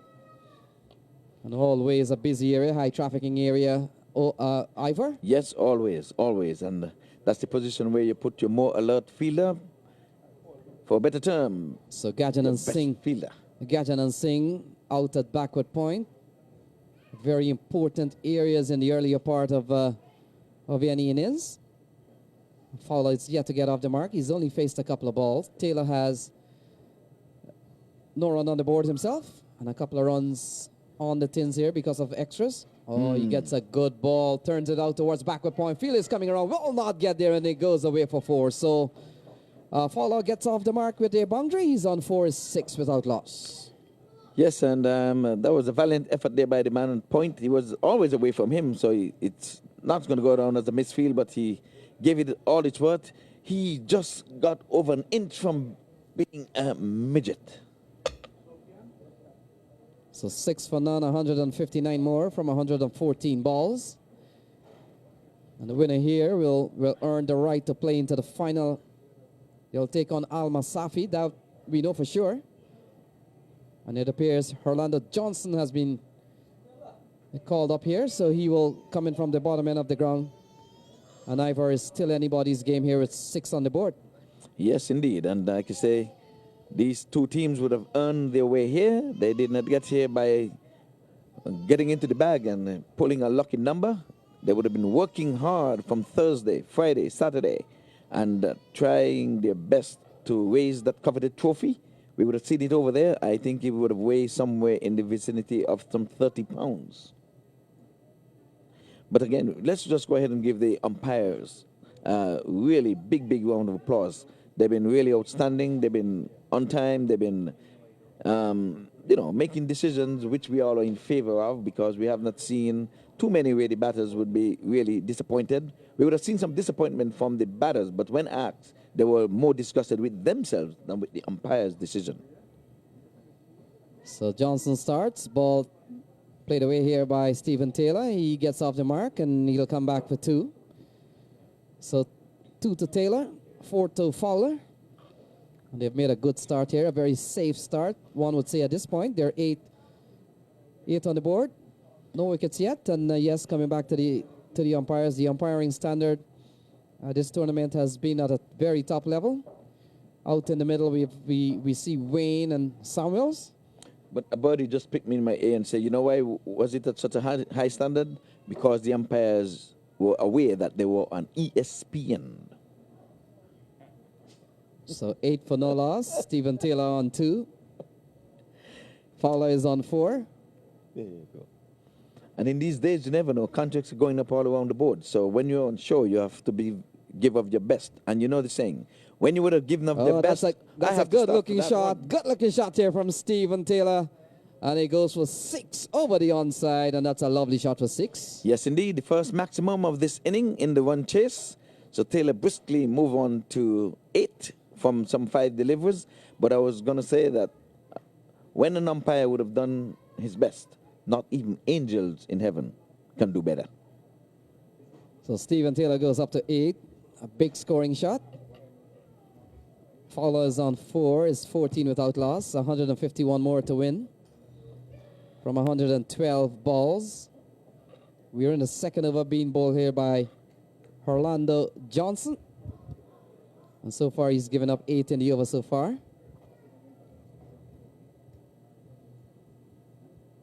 And a play and a miss here by Stephen Taylor. And certainly Ivor, you yourself on ESPN, so you got to make sure that the contracts doesn't pass you by. Yes, I've seen some dots already. I just have to sign on the dotted lines. There've been plenty of dots. We've been commentating on plenty of dots over here. So Taylor on 8. He's looked good. Ball defended onto the offside. They'll go through for 1. So 150 more needed from 110 balls. Fowler comes into strike, who hasn't had many playing opportunities with a very strong Indian Lions setup here. When you have a lineup with the likes of Mervyn Dillon, Orlando Baker, Devian Davison on the bench, It tells you something else about the strength of the Indian Lions team. Well put together squad. And you look at their camp, and they brought a couple of plane loads here. And it will take 3 JetBlue to take them back home tomorrow. Ball defended here by Fowler. He can't score. He remains on 4. 9 to Taylor is 15 without loss. And again, we just have to give it to the creator, Obi. We're saying that we're giving it to you. We always have to pick up the men behind the scenes, and you've done a good job, my man. Very well. So Obi makes sure that the real estate out there is well prepared, and so far so good. We've seen a lot of runs scored on this track. So Johnson is quite pacey, and this batsman was trying to swivel to pull him to the deep square leg position, but the ball rushed onto him, and he's in a bit of a discomfort, but he has pride. He's not going to hit the canvas, but we saw the referee getting over him there, ready to give him the 8 mandatory standing count, but he's up and on his feet. Thank God that the over is done. He can catch his breath. So a very important match here for the U.S. All-Stars. They would have gotten into one of the previous U.S. Open finals. I remember it might have been 2012. And it might have been beaten by Trinidad and Tobago. I think it's the year when Shoaib Akhtar visited here. 15 without loss. Stephen Taylor will be the man on strike. Najaf Shah, who has proved to be a handful in this series. He runs in from the far end. And Taylor, that cracking shot through the offside, beats the man at point, and it goes away for 4. So Stephen Taylor. He didn't even move. That's it. Taylor knew that he was going to misfield that, so he stayed there for the camera and earned himself 4 runs, and that takes him into double figures. He is onto my favorite lucky 13. Keep an eye on us. Keep an eye on us. Talk. So 13 to Taylor of just 8 balls. It's 19 for no loss. And Najaf Shah, certainly one of the taller cricketers around here.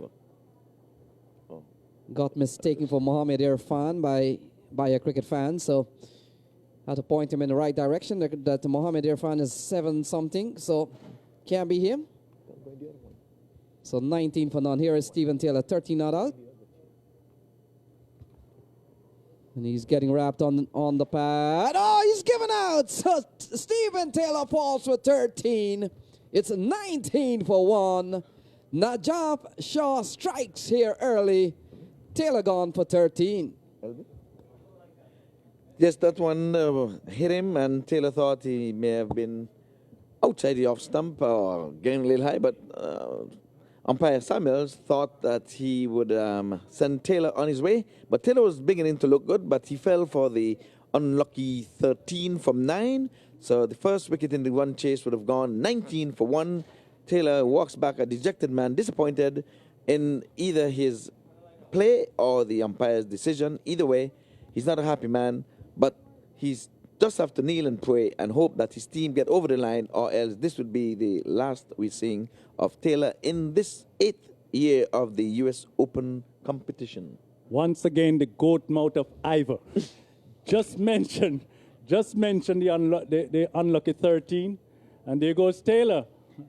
I say if I was a captain of the opposing team, I would demonstrate against having Ivor at the microphone. Well, one of my favorite batsmen has replaced Taylor, Dennis Ramdin. I would always say, I always believe that Dennis Ramdin can make the West Indies team as a batsman. Just like Jeffrey Dujon would have made the team as a batsman and then turned keeper. I think he could have started as a wicket keeper and turned batsman. He has a good cricketing head, especially in the ODIs.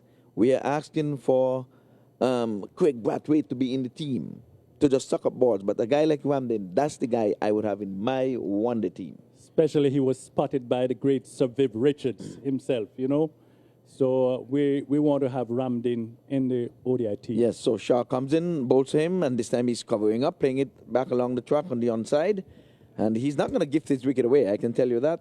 He's a stiff competitor, and we're into the power plays, but power play does not mean you have to give away your hand. We've seen so many wickets would have fallen in the power play. But 19 for 1, and Ramdin comes to the wicket, and he's going to do battle. He has not really been on show with the bat in this tournament, so sometimes you leave the best for last. Hopefully for him, this is not the last. They're trying to get to another game to be played after this. Sure, it is. This time he's working this one nicely off the pads, and they're running on the stroke. Good running, good understanding between these two, as Ramney was tucked up, turning it around the corner neatly to a short mid-wicket, and he is on the way. The score goes up to 20 for 1. Fowler comes into strike. He's batting 4 from 5.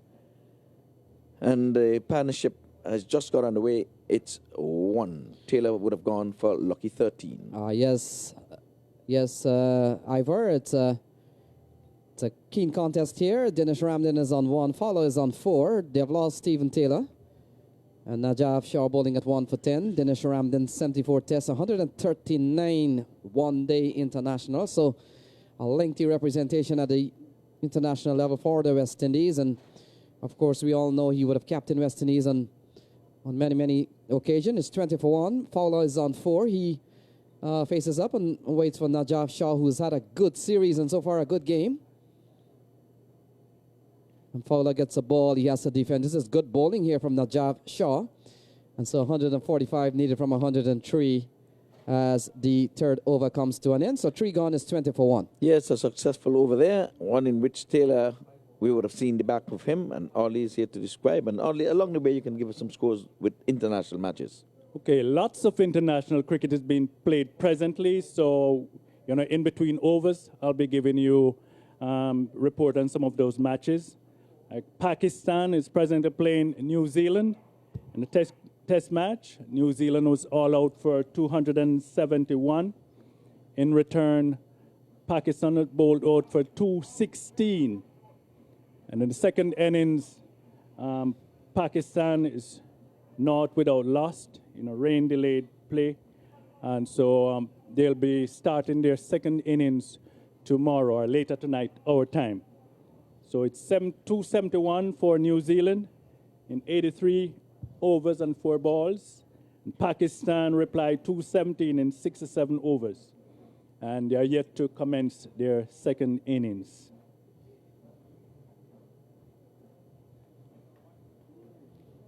Well, play's been held up here a little while Audi gets himself organized there. The umpires would have conferred. We do not know what's taking place, but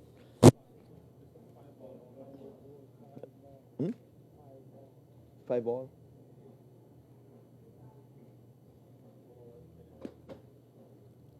Okay, so the over was not completed, so we still have to have the 6th ball bowled. So the fielders have got to go back in their position because Shaw, with his tails up, having taken a wicket in this over already, the wicket of Taylor, he has yet to bowl one legal delivery to make it an over.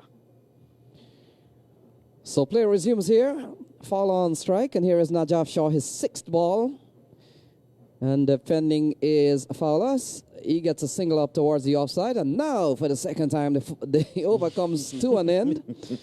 And as we saw earlier on, oddly, with Merv Dillon here, it took 3 West Indian bowlers to finish an over. It took a couple of tries here to finish this one. 21 for 1. It's finally over. Finally over. Yes. And over. Okay, some of the main scorers in the New Zealand team. Opener Raval scored 55. Taylor, 37. And wicketkeeper, 49 not out. Watlin, 49 not out. So Johnson will continue. The first over cost him 9. They still require 144 from 102 balls. Indian Lions take on U.S. All-Stars. Fowler will be on strike, and he faces up to Johnson. And he's cutting and cutting well. He gets the ball past the man at backward point. Chance of a run out here. In fact, wrong end perhaps. And Fowler makes it home. He goes up by 1. He goes up to 6. It's 22 for 1.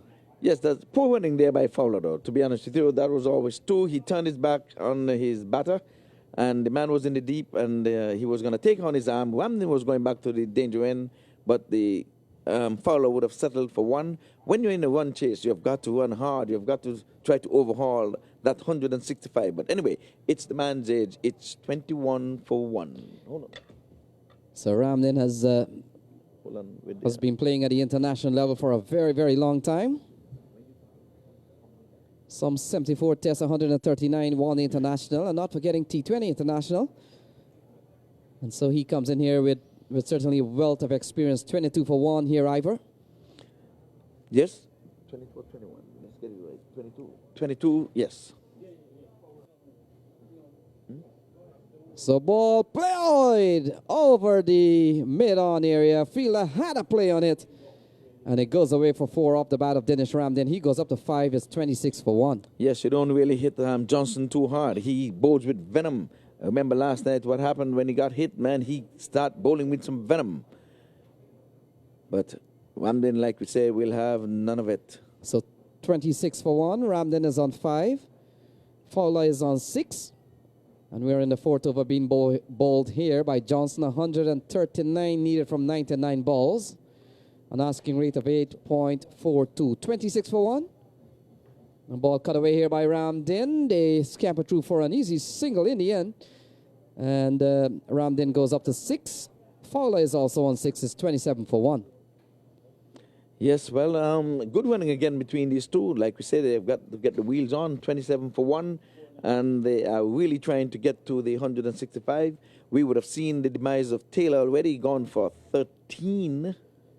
So Fowler, the man on strike. And ball played up towards the onside. And Ivor, over time, you've lived here for a long time in South Florida. You've seen a lot of local cricket.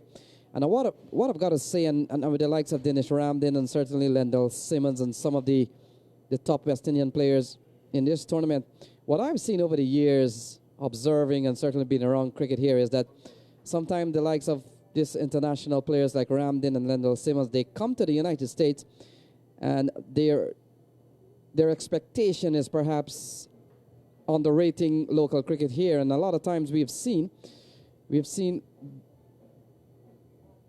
players with big reputation come here and they've had to work, A, hard for their runs, 2, surprised by the level of competition here.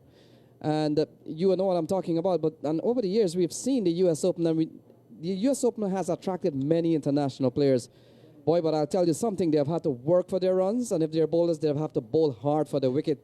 And that just goes to show the level of competition in the United States. Yes. Back to the second test match between New Zealand and Pakistan. The main wicket takers for Pakistan: Mohammad Amir, 2 for 59. Imran Khan, 3 for 52. Sohail Khan, 4 for 99. And in reply, the Pakistanis are 216, and the main scorers were Babar Azam. He made 90 runs of a total 216. Babar Azam, 90 runs, and Asad Shafiq, 23, and Sohail Khan, 37. You got that one? Main wicket takers: Tim Saudi, 6 for 80, and Neil Wagner, 3 for 59. The main destroyers for New Zealand. So Junaid Siddiqui has been given the ball here. Is 29 for 1. Ramden is on 6. He will be the man on strike. Fowler is on 8. Indian Lions requires another 136 from 96 balls. And so Ramden gets ready to face Junaid Shahid Afridi Siddiqui. The ball worked into the onside. Ramden goes up to 7, and it's 30 for 1, Ivor. Yes, 7 from 5 for Ramden, and keeping company is Fowler at the top of the inning. He's on 8 from 10. And again, the winner stays and the loser goes home. So Al Masafi already booked a place in the final. And they could be somewhere lurking around, just making sure that things are well in place here and just making sure that they get a chance to see one of their opponents who will play them in a couple of hours. It's 30 for 1, still lots of cricket left here, 135 to win from 94 balls. And it's the biggest crowd we've seen from the 4 days. So Sundays when we really play cricket here, bang to the offside, and he's going to be getting only 1 for his effort. As there's a man stationed at the wide mid-off position. Once his left picks up, And I started saying about the crowd today, we have, well, not a packed crowd, but at least it's the best we've seen for the 4 days. ESPN, everyone's looking at ESPN. Yes, Ivor, ball worked away towards the mid-wicket area. Dotson is coming around. Can he get there? In fact, he gets to the ball and makes a very good save. He gets a round of applause here from the commentary box. And they come back with two. What a save there from Hakeem Dotson. Yes, my word, that's effort. And any bowler would like that. Once you're putting in the effort in the field, that bowler tail will go up just as if he would have taken a wicket.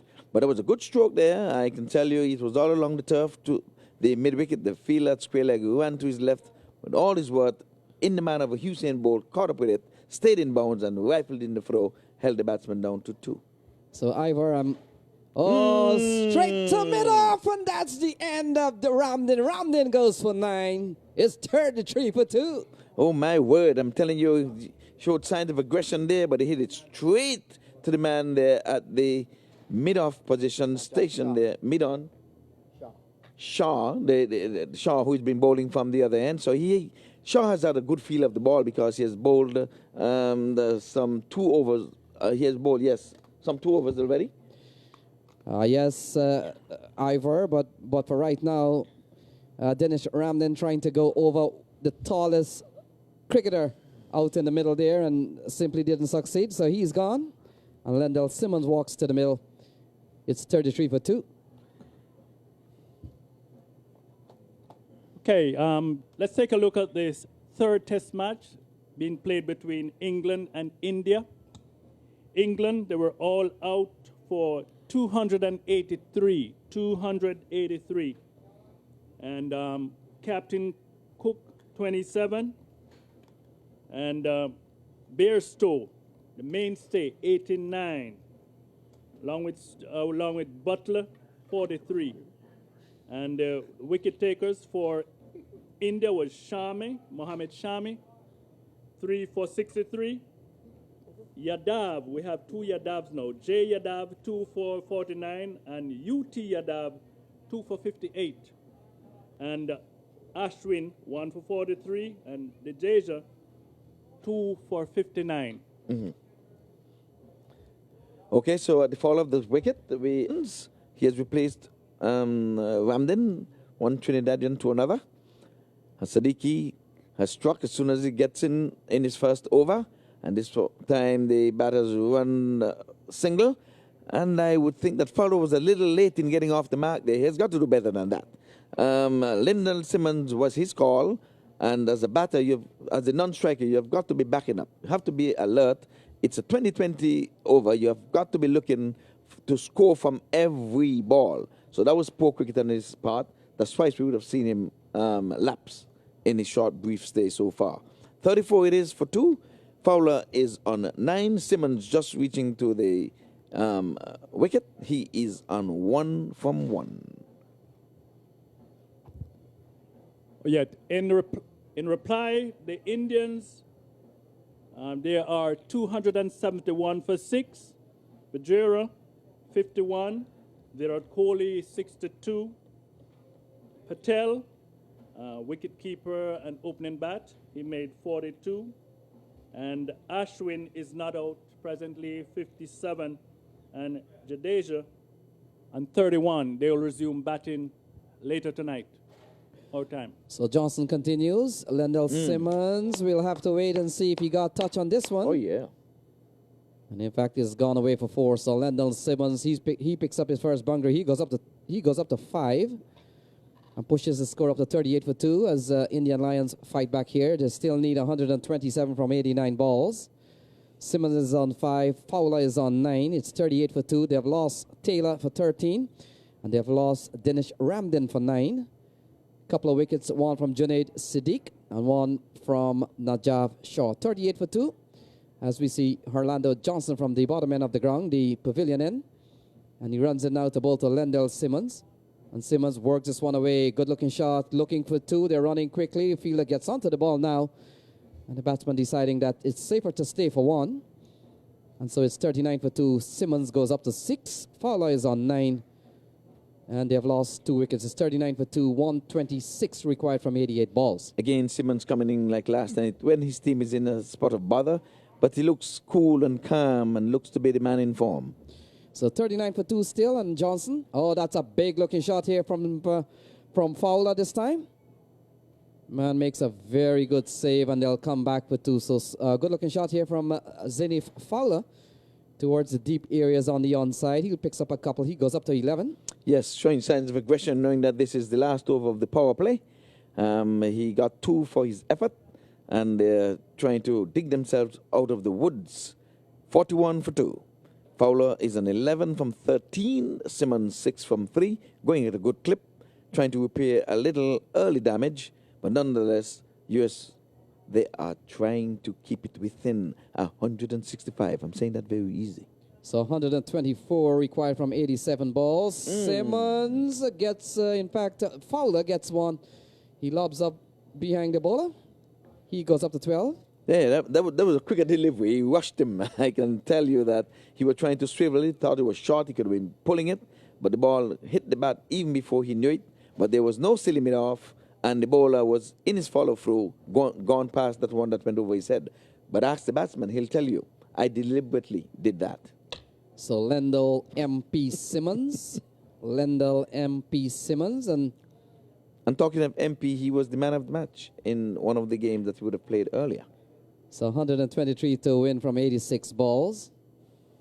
And Johnson to... Easy as they come. Easy as they come. Simmons just had to get back in that, and it's create-driven.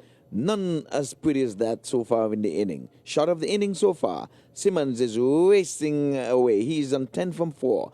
And sooner or later, our official score would tell us what weight he's going at. So Lendl Simmons goes up to 10. Fowler is on 12. It's 46 for 2. And it's 119 to win from 85 balls. And Simmons' strike rate is 250, believe it or not. So Johnson, ball turned into the onside. More runs for Simmons. More runs for Simmons. This is going to have the legs to get in there. So now, if the previous ball he was going at 250, our official score is going to tell us his strike rate again.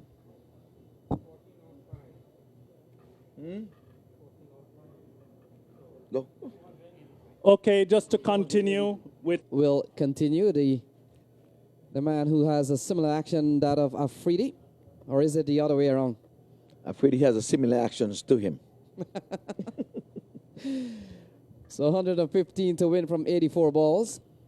They've posted 50 on the board. They've lost a couple of wickets. They've lost Taylor and Ramdin. And Siddiqui comes in out the ball to Fowler. Fowler works this one away towards the onside. He'll pick up his 13th run. Simmons is on 14. It's 51 for 2. 50 comes up, but no mistake. So we're in over number 7 being bowled here by Junaid.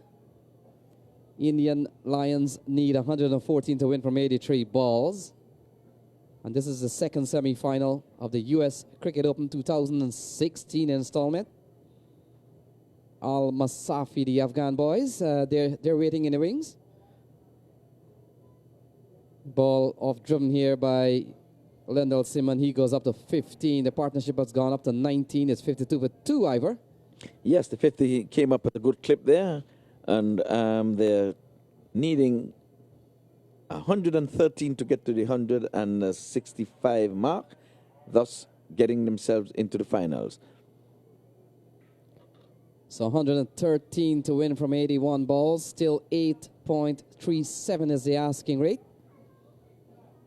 And they're going at exactly 8 and over so far. So Lendl Simmons on 15. Fowler is on 13. Fowler is the man on strike. Oh, that's a big shot. The good-looking shot here from Fowler. And it goes out of the playing area. 6 runs off the bat of Fowler. He goes up to 19. It's 58 for 2. Yes, it's a good-looking shot there. And like we said, he gave it all that he had. And the man stationed there at the long on-boundary had no chance. And he just had to look at it, fly over his head as if it was a bird. So Fowler goes up to 19. It's 58 for 2. And Siddiqui, let's look at his bowling figure so far. He's bowled 1.5 overs, 1 for 13. Got the wicket of Dinesh Ramdin. Caught Najaf Shah. So 79 balls remaining, still 107 to go. Looking for a single, no, says Simmons, and they closes off over number 7 here, 58 for 2 with Simmons on 15. He will be the man on strike when play resume. And Audley is 58 for 2. Okay, 58 for 2. Let's take a look at some more international matches that have been played. The final of the Tri-Nation match being played between Zimbabwe and Sri Lanka. Of course, the West Indies, they participated, but they were eliminated by Zimbabwe on the Duckworth-Lewis system. And Zimbabwe batted first. They made 160. And you know that's always going to fall short at 160.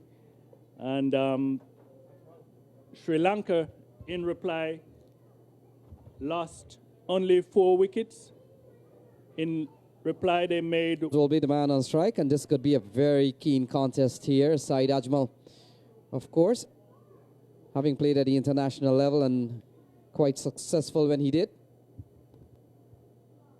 He makes a good start. He starts with a dot ball here. Simmons remains on 15. Ivor is 58 for 2. Yes, and we are looking at international cricket all around here, where we would have had Afridi at the highest level for Pakistan and Simmons at the highest level for West Indies. And for you viewers streaming live on ESPN, we welcome you. So 58 for 2. Ajmal comes into ball to Simmons. Simmons is on 15. Oh, he goes big. Fielder is settling under it. Oh, he takes the catch. Simmons is gone. 58 for 3. My word, and Simmons, who have played beautifully so far, made the one mistake and having to pay for it. Ajmal, with all his experience, at one time rated as the #1 bowler in the world. And we can say Simmons tried to show him no respect. And Ajmal said, I will get the better of you. I am trying to get to the finals. I will try to get the informed batsman, the informed Simmons, walks back to the dugout now, a dejected man, but he's been replaced by skipper Ricardo Powell. He has got to take the bull by the horn. He will not be in tandem with Simmons like they did last night. Fowler will be the man to partner Ricardo Powell. So Saeed Ajmal strikes. Team and lead from the front. He would have done the duty of bowling tight. He himself would have bowled from both ends, did all he can to make sure that they didn't get a score that in his mind would be out of range. Now he's here to wheel the willow to get them over the line. Ajmal around the wicket, and this time Ricardo is getting one, this quicker, and Fowler, I beg your pardon, Fowler, because the batters did cross while the ball was in the air. So Fowler been there for quite some time. He's on 19 from 21. He's to face Ajmal with his tails up, having taken a wicket in his second delivery of this first spell. He comes forward, beaten outside the off stump. The wicketkeeper takes, whips the bail off in a flash, but Fowler, back foot was well grounded. So Samuels, the umpire, comes in to do the repair to make sure that everything is okay. And I'll take you to... Well, Ajmal, again, around the wicket, and a dead ball signal here by umpire Nemhard, and acknowledged by our scorer, hard-working David Maitland. And I don't think the stumps are in the correct position, and Nemhard is not trusting the wicketkeeper, so he asks Samuels to come and do his duty. Make sure those stumps are well aligned. And this time the switch, it comes out from around the wicket, but apparently that one's pitch outside of the leg stump. He tried to put in the switch hit to earn himself a run, but he survives the appeal. Ajmal, at the end of his first over, a successful one at that. The latest score at Central Board Regional Park is 58 for 3. Okay, some more international cricket. Women's international cricket. Yes. Match being played between Australia and South Africa. ODIs. Scores. Australia, 242, all out in 49 overs and 5 balls. In reply, South Africa, all out, 242. So the match ended in a tie, 242 each for Australian women and also the South Africans. Yes, and just to bring the scores up to date, not the scores, the listeners up to date and the viewers up to date, Ajmal would have ended with a maiden wicket. I think it's the second in this tournament. So he's living to his reputation that he would have built for himself. So it looks like Dilhara has been given the ball. Dilhara comes into the attack. Powell gets off the mark with a single here.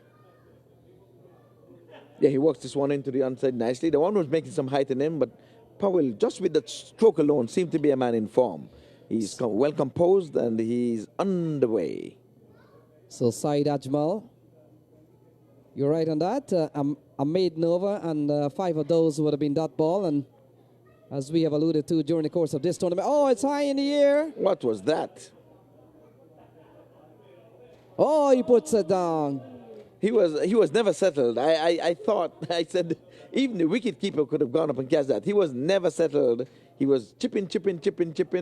He needed to take 1 or 2 big strides, get there, wait, and settle. He was chipping. His head was in the air for far too long. But I thought the bowler should have taken that one. The bowler was closer to it than him. So it appears to be Hassan Raza, the captain, who never got close. Badly missed here. Ricardo Powell is on 1. Fowler escapes. He's on 20. 60 for 3. 105 balls remaining. In fact, 105 runs remaining. 70 balls make that 69. So a lot of drama here at the Central Broward Regional Park. You're watching the second semi-final. Indian Lions having a score to settle here with U.S. All-Stars with the news Al Masafi are in the final of the 2016 U.S. Cricket Open, coming to you live here from Broward County in South Florida. And Dilhara runs in again, couple of runs in the over so far. And a play and a miss here by Ricardo Powell. He remains on 120 to Fowler. And we are in the 9th over being bowled here by Dilhara. So 105 to win from 68 balls. And just to come back to the previous over bowl by Saeed Ajmal, 5 dot balls. And the 6th one was a wicket dot ball. And as we have alluded to during the course of this tournament, one of the best dot balls you can bowl is the one that has the W inside. Yes, indeed. So Paul was trusting the wicket there with the previous delivery, and he's banging one through the covers, well fielded down at the cover sweeper, and he sent the throw back in, and in the meantime, the batters would have crossed for 2. So it's a good bit of work from the man out in the deep there. It appears to be Junaid, and he continues to feel well. We know he's a good bowler. It's a good bit of effort there, 62 for 3. Oh, Powell goes big. And this will clear the mid-wicket area. Akeem Dotson looks up, and it goes out of the playing area. Powell goes up to 9, is 68 for 3. And that's what I was saying. He was trusting the wicket. We would have seen him play and missed that one that went over the top of the stump, and that's because he was trusting the wicket. This time, the bowler is guilty of over-pitching, and Powell gave it the treatment. Just a whack, and away she goes. It's out of here.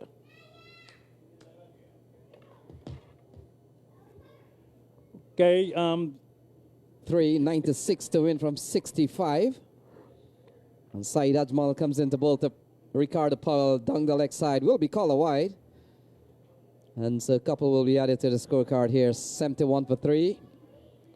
And again, more disappointment for Ajmal. He's not accustomed to that. Now he has gone in 2 deliveries, 1 delivery, I should say, and they've given up 3 runs. And I know he's really disappointed. So he comes in out to bowl to Fowler. And Fowler turns it out towards the onside, batting with Ricardo Powell. And we saw a responsible knock the other night from Ricardo Powell. Very smart cricketer, and he played with a cricketing brain alongside Lyndon Simmons last evening. So he will have to bring out one of those performances here today, as Indian Lions, they're batting a 72 for 3. A big swing and a miss here from Ricardo Powell, beaten by a good ball here from Ajmal. Again, he's trusting the wicket. It has a little bounce in it, if that would have kept low and that would have crashed into the stump because he went right over the top of the middle stump. But he's trusting the bounce. So both of these teams, and in fact all four teams, have, as we have mentioned during the course of the broadcast, are all from the franchise zone, the zone that was always carded to advance to the quarterfinal. And in fact, only Miami Sharks would have missed out on an opportunity to play in the last four. And so far we have seen Stallions getting knocked out earlier on in the day by Al Masafi. And Indian Lions locked into a big battle here with US All-Stars. All-Stars posting 164. And in reply, Lions are batting a 73 for 3. 92 more to get over the line of 165, but Ajmal would have something else in mind. And my word, that was between the batter and the stump. He was making room to play inside out, and Fowler was trying to get after Ajmal, but Ajmal will have none of that. Fowler, he's been there at the top of the inning, batting on 22. We've lost 3 wickets. They need to keep it turning over, as opposed to going for the big shots at this time. But Fowler, again, is showing signs of aggression. He's not respecting the name Ajmal. He's playing the 5.5 ounce. As that over comes to an end, and by Ajmal's standard, that was a very, very expensive over. Some 6 runs coming from it. Okay, just to continue with the scorecard, the main scorers in the match, South African women versus the Australians. Knapp would have scored 66. Niekerk, the captain, Van Niekerk, she scored 81. And the main destroyers for Australia was Jensen, 3 for 37. And she was the main destroyer. So Dilhara continues. Fowler plays it up towards the offside. He picks up his 24th run. Takes the score up to 75 for 3. And brings the equation down to 90 to win from 59 balls. And as I said before, the score ended in a tie, 242 each. So we are in over number 11 here. This is the semifinal, one of the second semifinal. The winner gets a chance to play in the final and a shot at $50,000 at least. Yes, indeed. Oh, that's a short ball played towards the mid-wicket area. Dotson comes in, takes a well-judged catch. Powell is gone, 75 for 4. Not a good shot at all. He got a top edge. There was a man stationed in the deep, but early in his innings, he would have hit a 6 in that direction. He was looking for number 2. It had the height, never the distance. Powell is gone. They're in a spot of bother. Believe it or not, they just go along. So Stephen Taylor for 13. Dinesh Ramden for 9. Lendell Simmons for 15. Bairstow 89. And now Ricardo Powell for 14. 79 for 4. Danza Hyatt is the new batsman. He comes out here with still 86 to win from 57 balls.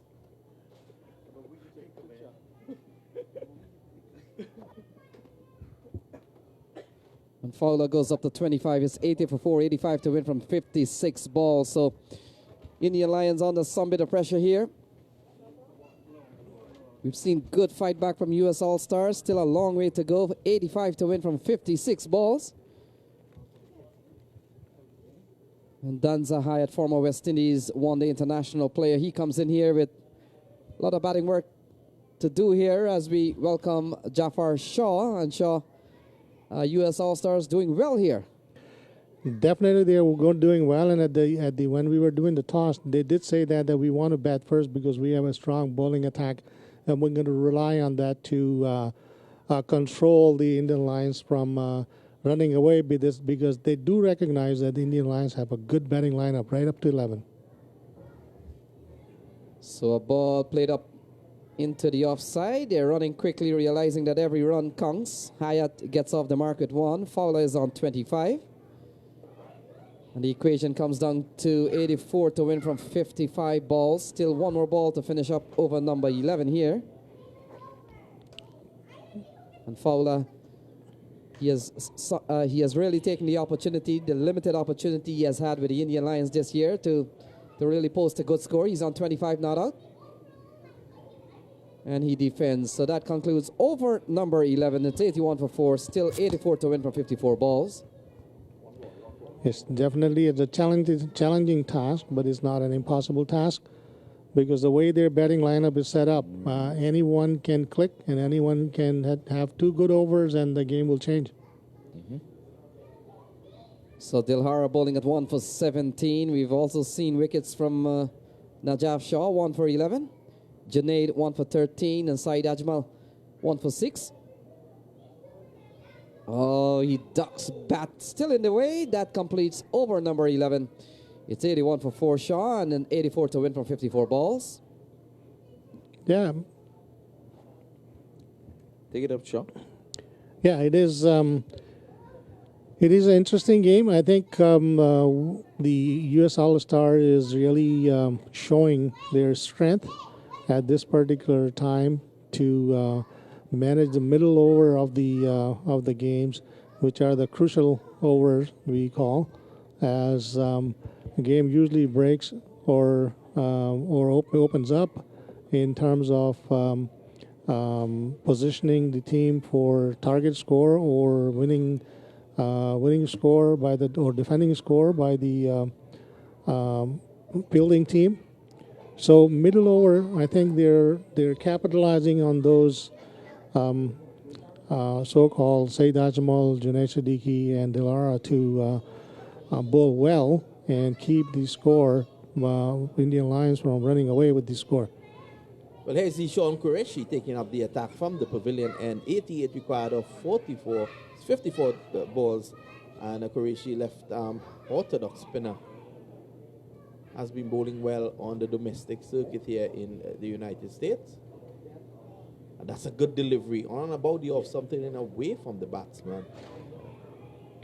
Hyatt on that occasion just pushes it out on the offside for a single. Hyatt with a lot of experience, having played for Jamaica. Even here, he had a stint also with the West Indies.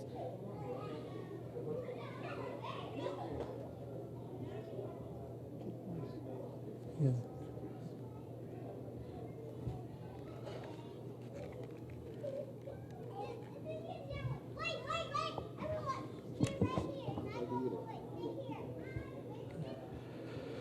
Zizan Siddiqui to Hyatt. Glancing down to the leg side to get a single. Zishan Qureshi.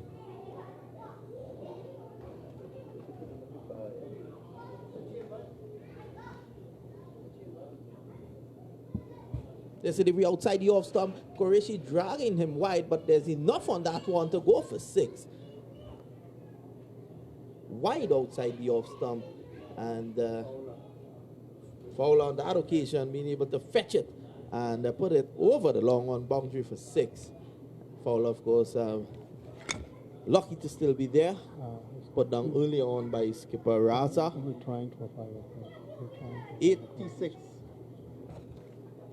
86 for the loss of 4 wickets.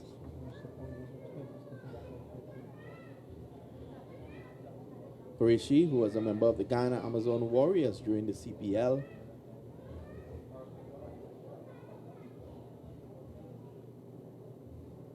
The pressure situation here right now, he's up to the wicket. That's a full ball. Goes down to a long on. Fielded by Saeed Ajmal. Saeed Ajmal would definitely be the key as we go down towards the end of the innings with 8 overs to go after this. Here's Qureshi again, wide outside the off stump. It's going to be called a wide. Yeah, Saeed Ajmal will be a key, and also Junaid if he lives up to the expectation, because I think they're holding them back for the later overs. That's a better delivery there from Qureshi, and Hyatt getting back and cutting it away down to the point boundary. He's only going to get a single. Lovely bit of work down there by Dodson, and the score goes on to 89 for 4.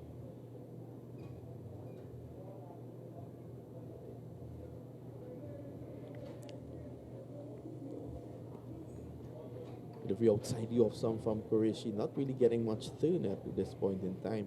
The pitch is not really allowing for that. End of Sison Qureshi's over 12 game, and this latest score here at Broward after 12 overs, the Indian Lions in pursuit of 165 for victory. They're 89 for 4. Yeah, the next 2 or 3 overs are going to be a crucial overs. If they either their score will go up or they will put the Lions in a better position to finish them off, or it'll be a challenging to climb up the scoring run rate. The runner is coming from the so-called Palm Beach end. Here comes the Lukaheti. This is a short delivery that's muscled away by Hyatt, and there's a single down to the backward square leg.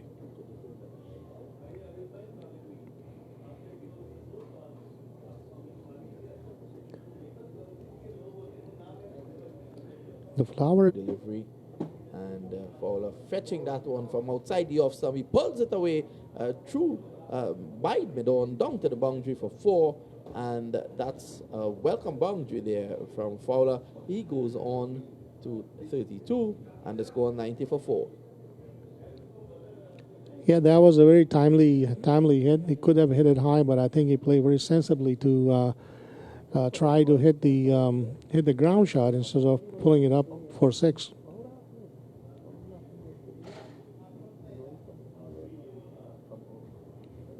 Nice single to bring the score to 94, and Flower goes to 37 off 37 ball deliveries. 95 for 4. Look at his third over. He has so far taken 1 for 19. Slow delivery on this occasion, weighted by Hyatt, and he got a single. They definitely are recognizing the fielder position and punishing them for singles whenever it's possible. The required run rate has now climbed to 9.41.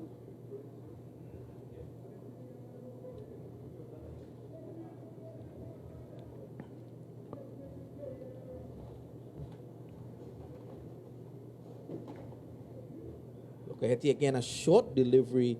Fowler not getting hold of this one as he would have liked, and it's taken 1 bounce down there by Dodson, and the score goes on to 97 for 4.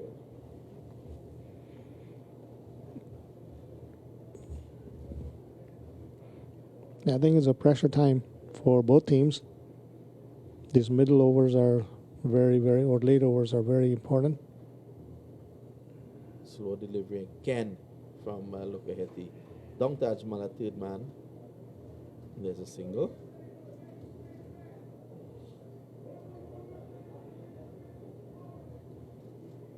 I think there may be a bowling change. Well, at the end of that over, the score 98 for 4, with 7 overs to go. The equation now 67 required by the Indian Lions to take this one and book a place in the finals. Hyatt is on 6, Fowler is on 38. Lukaheti has now completed 3 overs, no maiden, 1 for 22. And Junaid has been brought in from the pavilion end. Junaid Siddiqui had an over from the other end. Now let's see what he can conjure up from this end. He said yesterday it was such a privilege, sharing the dressing room with Hassan Raza, Saeed Ajmal, and these guys. He was learning so much from them. Let's see if he can put it into practice. Yeah, Ajmal was telling me that he's grooming him a little bit about the game situation and the pressure during the game, how to manage and handle those situations. So I think there's for the young player coming up in the elite level to know these tips from the legend, I call him, the off spinner at this time. He's not retired, so it may not be the right thing to say legend, but the future legend maybe. quick delivery there from Siddiqui, and Hyatt being able to get a single down to backward square. 98 for 4.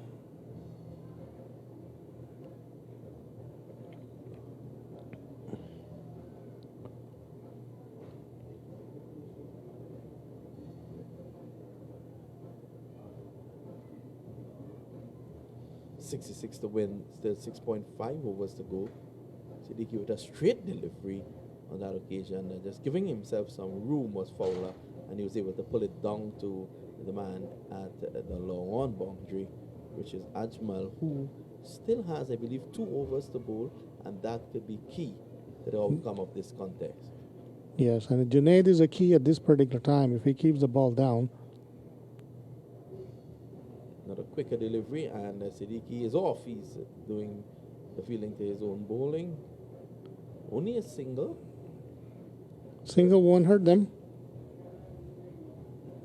The ball goes over the boundary line, or the boundaries will hurt them. So I think with the way he's bowling is trying to keep the run rate down, which is a sensible bowling. But just if he bowls any loose ball, then he should be expected to be punished. Keeping it wicket to wicket at this point in time, Junaid Siddiqui. Here he comes again. And this delivery is struck very powerfully indeed down to long off. Only a single, he's keeping them relatively quiet.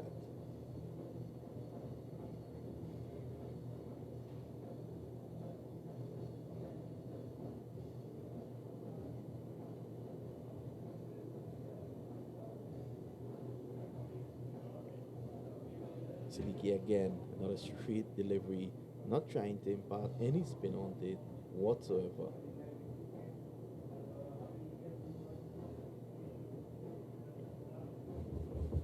So far, what he's trying to do seems to be working out. No balls above in the air.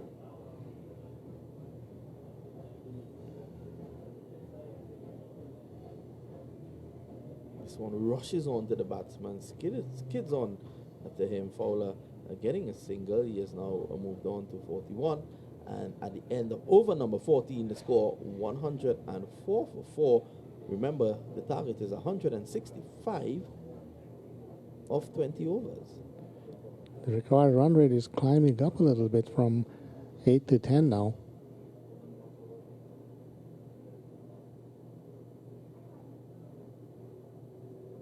Flower on 41 for 41.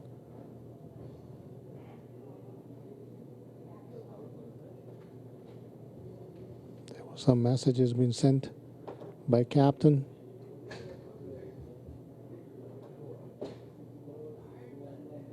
Foul on strike. Must be trying to Short delivery going across the batsman, and untidy bit of fielding there from skipper Raza, who has not been the best on the field today. Yeah, he dropped the catch and then a few misfield, but that seems to be part of the game.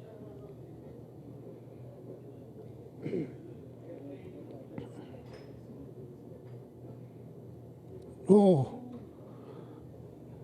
Well, that delivery, he was actually trying to play the scoop, and Lukaheti penalized for bowling that one down the leg side. It's called a wide.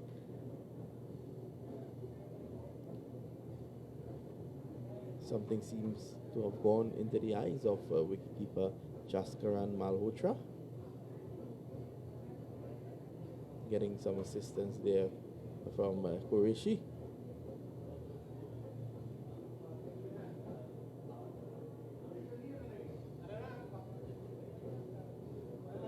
must be a piece of dust over the contact lens. 107 for 4, just to recap a bit. The Fowler is on 43, Hyatt 11, and the big batsmen in the Indian Lions lineup all fielding today. Dinesh Ramdin, Wendell Simmons, Ricardo Powell, and Fowler is a man who has really kept them in the hunt. I think there's something gone in his eye. 3.1 overs, no maiden, 1 for 25. Here is look ahead, a slower delivery, wide outside the off stump and full. Fowler does not have the experience to deal with that one. You see bowlers these days, Shah, reverting to that sort of line and length towards the end of the innings. Oh, definitely. And I think they have mastered the art of bowling a slow ball from the same action as you normally do. Another slow delivery there from Lukayati. This one, ricochet is off onto the offside. A single, no signal from umpire rushing. It was an edge, I believe. 108 for 4. 57 to get from 5.3 overs. Slow delivery again. Might have just pitched outside the leg stump. Trying to clear the mid-wicket boundary with that one. I saw the small signal from the umpire that he's got the edge.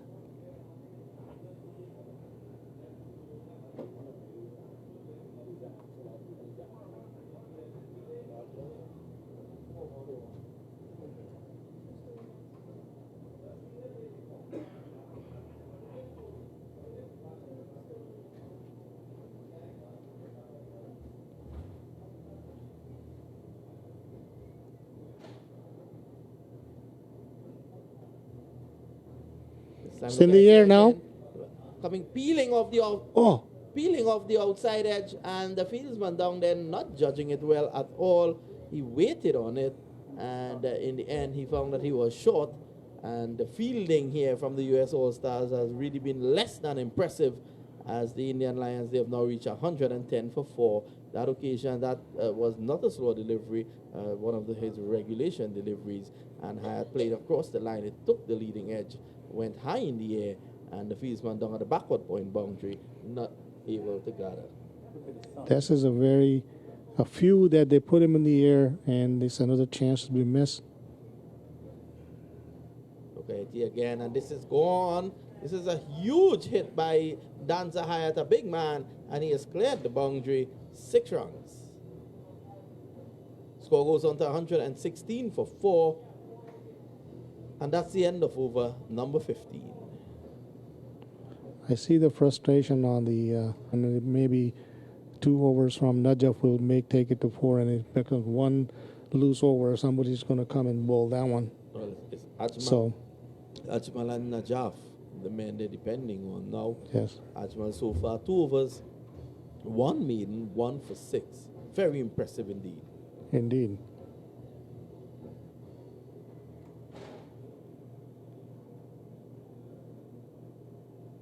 Here he comes.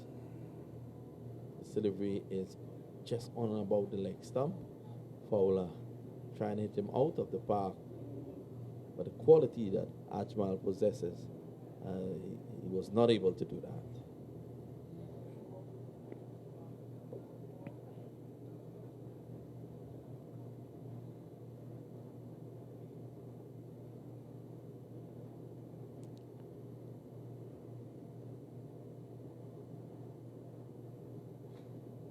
Ajmal again. 1 in the air again. Takes the leading edge with him. And a catch has been put down yet again. Hyatt on this occasion. And there's an appeal for run out. Umpire Russian is unmoved. Well, at least he's moving, but just to replace the stumps. I think the management of the US All-Stars team will be very upset with the fielding display today. Yes, 3 catches. And 2 very important catches. All catches are important, but these 2 are the very crucial catches. But I think more important than that was the fact that they gave away 2 runs there. Yes. Had that catch been taken, the score would have read 117 for 5 as opposed to 119 for 4. That's well again, it's one forced away on the offside.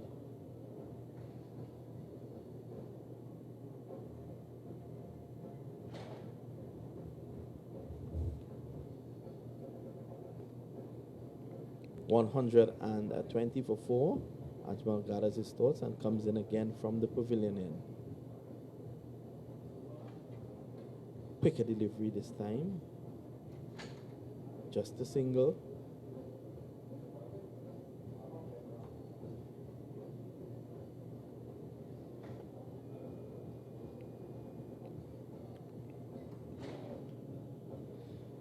Ajmal 2.4, 1 maiden, 1 for 11.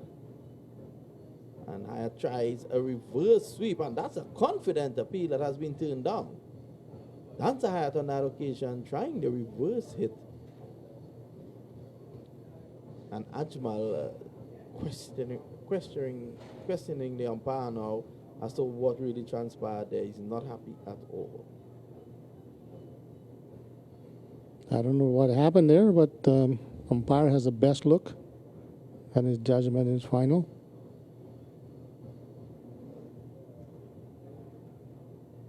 Hyatt advances. This one darted into his pads. At the end of the over, 122 for 4, with 4 overs to go. Ajmal has completed his third over, 1 maiden, 1 for 11.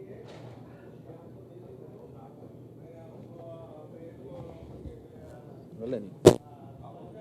Where's Lenny? Come, Charlotte, let's go for the man of the match.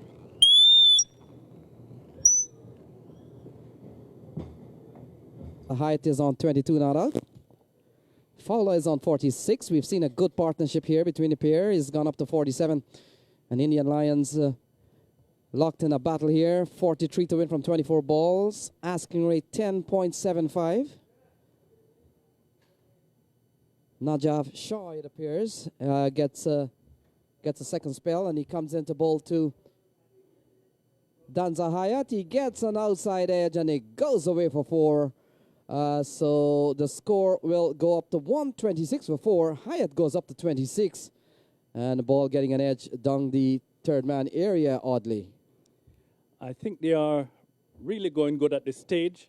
I think they will win this match. They've got wickets in hand. So come happy hours, they'll be able to wheel that wheeler. So I think they'll definitely go on to win this match.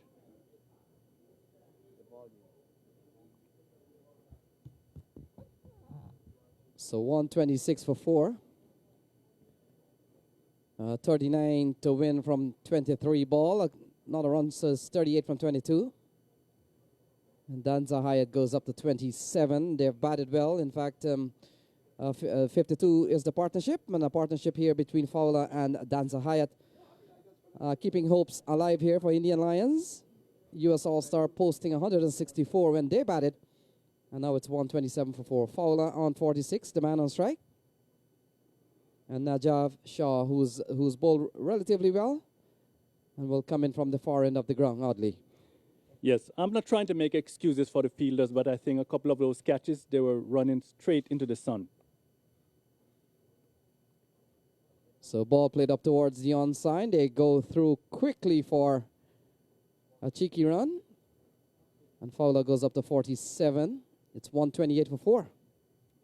Yes, early on in the innings, we saw where they put on easy catch, but running straight into the sun, I think it poses a lot of difficulties for the fielders, especially when they're looking up in the air, running straight to take those catches. So Hyatt has batted well. He's on 27 off 20. And Zenith Fowler has been there from the start. He opened with Stephen Taylor. So he's still around, 128 for 4. The ball that is full. Good bowling here from Shaw, not giving the batsman any sort of liberty, not allowing the batsman to get a scoop on any ball to make those big elevated shots. And so far, 7 in the over so far, at a time in which they're defending 11 per over. So once you're bowling under 11 here, oddly, you're still bowling well. The run rate will go up in the next over if you keep it under 10 or 11. Yes, and you can see Fowler is doing very well. He's batting at a strike rate of 100, 47 from 47. So 36 to win from 20 balls. Who will it be? Here is Shaw into Fowler. Fowler drives up towards the extra cover area. He gets a single. He goes closer to 50. He's on 48 of 46 balls or so. We'll double check with our scorers. And Danza Hyatt is on 28. It's 130 for 4. Please, Ivor, stay away. Ivor, please stay away. So 35 to win from 19 balls. This one will certainly go down to the wire. Danza Hyatt on 28. It's 130 for 4. 35 needed from 19. 35 needed from 19. Najaf Shaw, here he is to Hyatt. Oh, Hyatt gets a big one in. Takes him out of the playing area. Well struck shot. And it goes for a maximum. It's 136 for 4. 29 to win from 18 balls. 29 from 18. Wow. And to add interest, to all that, it was a no ball. So it's a free hit. Wow. Changing point in the game. Certainly could be. So 137 for 4. Free hit. And struck for the maximum. So Danza Hyatt becomes the recipient here. And he is on 34 not out. He has a free swing as Najaf Shaw. 15 in the over so far. 28 to win from 19 balls. Oh, that's a good ball. Just a single here off the bat of Danza Hyatt. He goes up to 35. The partnership is 63. Given the fact that he could only be out of a run out, he should have made a better swing at that one instead of trying to tickle it around the corner. So Fowler is 48. Danza Hyatt is 35. Strike rate of 159.1, 35 of 22. So the partnership is 63, 27 to win from 18 balls, 27 to win from 18 balls. And as long as Ivor stay away, Fowler will get his 50. He's 48 from 48. So it's 138 for 4. Hyatt is on 35. They've batted well. The pair of Fowler and Danza Hyatt have batted extremely well. Zenith Fowler run a ball 48. And Danza Hyatt 35 off 22 balls. So the action continues here. Ajmal, 3 overs, 1 min, 1 for 11. He continues. Oh, a big swing and a miss here by Danza Hyatt. So a dot ball in the books. 17 balls now to get 27 runs. 27 runs from 17 balls. The winner here earns a chance in the final, and they will play Al Masafi from Afghanistan. 35 to Danza Hyatt. He's the man on strike. And Ajmal, he balled him. So Ajmal cleans him up. Danza Hyatt goes for 35. It's 138 for 5. Ajmal gets his second wicket. Still 27 to win from 16 balls, oddly. He played across that one. Instead of playing the ball back over the head of the bowler, he tried to pull the ball around the leg side, and in so doing lost his middle stump. I guess Hyatt will be very disappointed, but he did his job, quick fire 35. But being a professional, a seasoned player the way he is, he should have tried to hang around there and see his side through to the end. But played cross-batted. And Patel can't score, so that's a good ball here for U.S. All-Stars. A dot ball brings the equation down to 15 balls, remaining 27 still to come here. 138 for 5. Sonny Patel yet to score. Fowler is on 48 not out.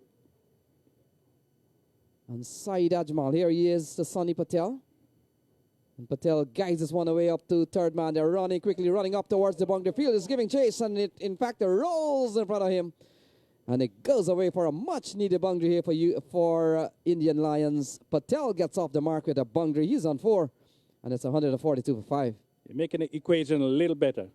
Hyatt should have stayed around the sea of Ajmal because he's bowling his last over. But that's all water under the bridge. Now these guys will have to make sure they see the team through. So 23 to win from 14 balls. 23 to win from 14 balls. 4 runs in the over so far with a wicket. And Ajmal continues to Patel. And Patel gets a good one. Has to defend. Can't score. And brings the equation down to 13 balls remaining, 23 to come. Patel on 4. And Fowler's batted well. He's on 48. He's watching the action. And we'll have to see final ball coming up here for Ajmal. Final to finish this over, and certainly one more ball will finish his spell. Here he is to Patel. Patel goes into the onside. Only a single. He will retain strike when play resumes here with the equation 22 to win from 12 balls. 22 to win from 12. Patel on 5 and Fowler on 48. 11 per over. 11 per over. You know, it's just two sixes in the air, or you want to make 3 fours, or how you want to do it. Fix it the way you want. But, you know, those batters will have to make sure that they get over the line, you know. Get a 1 if that's it, and then get a 6, you know. But they'll have to stay there and concentrate and make sure that they're going to carry their team over the line.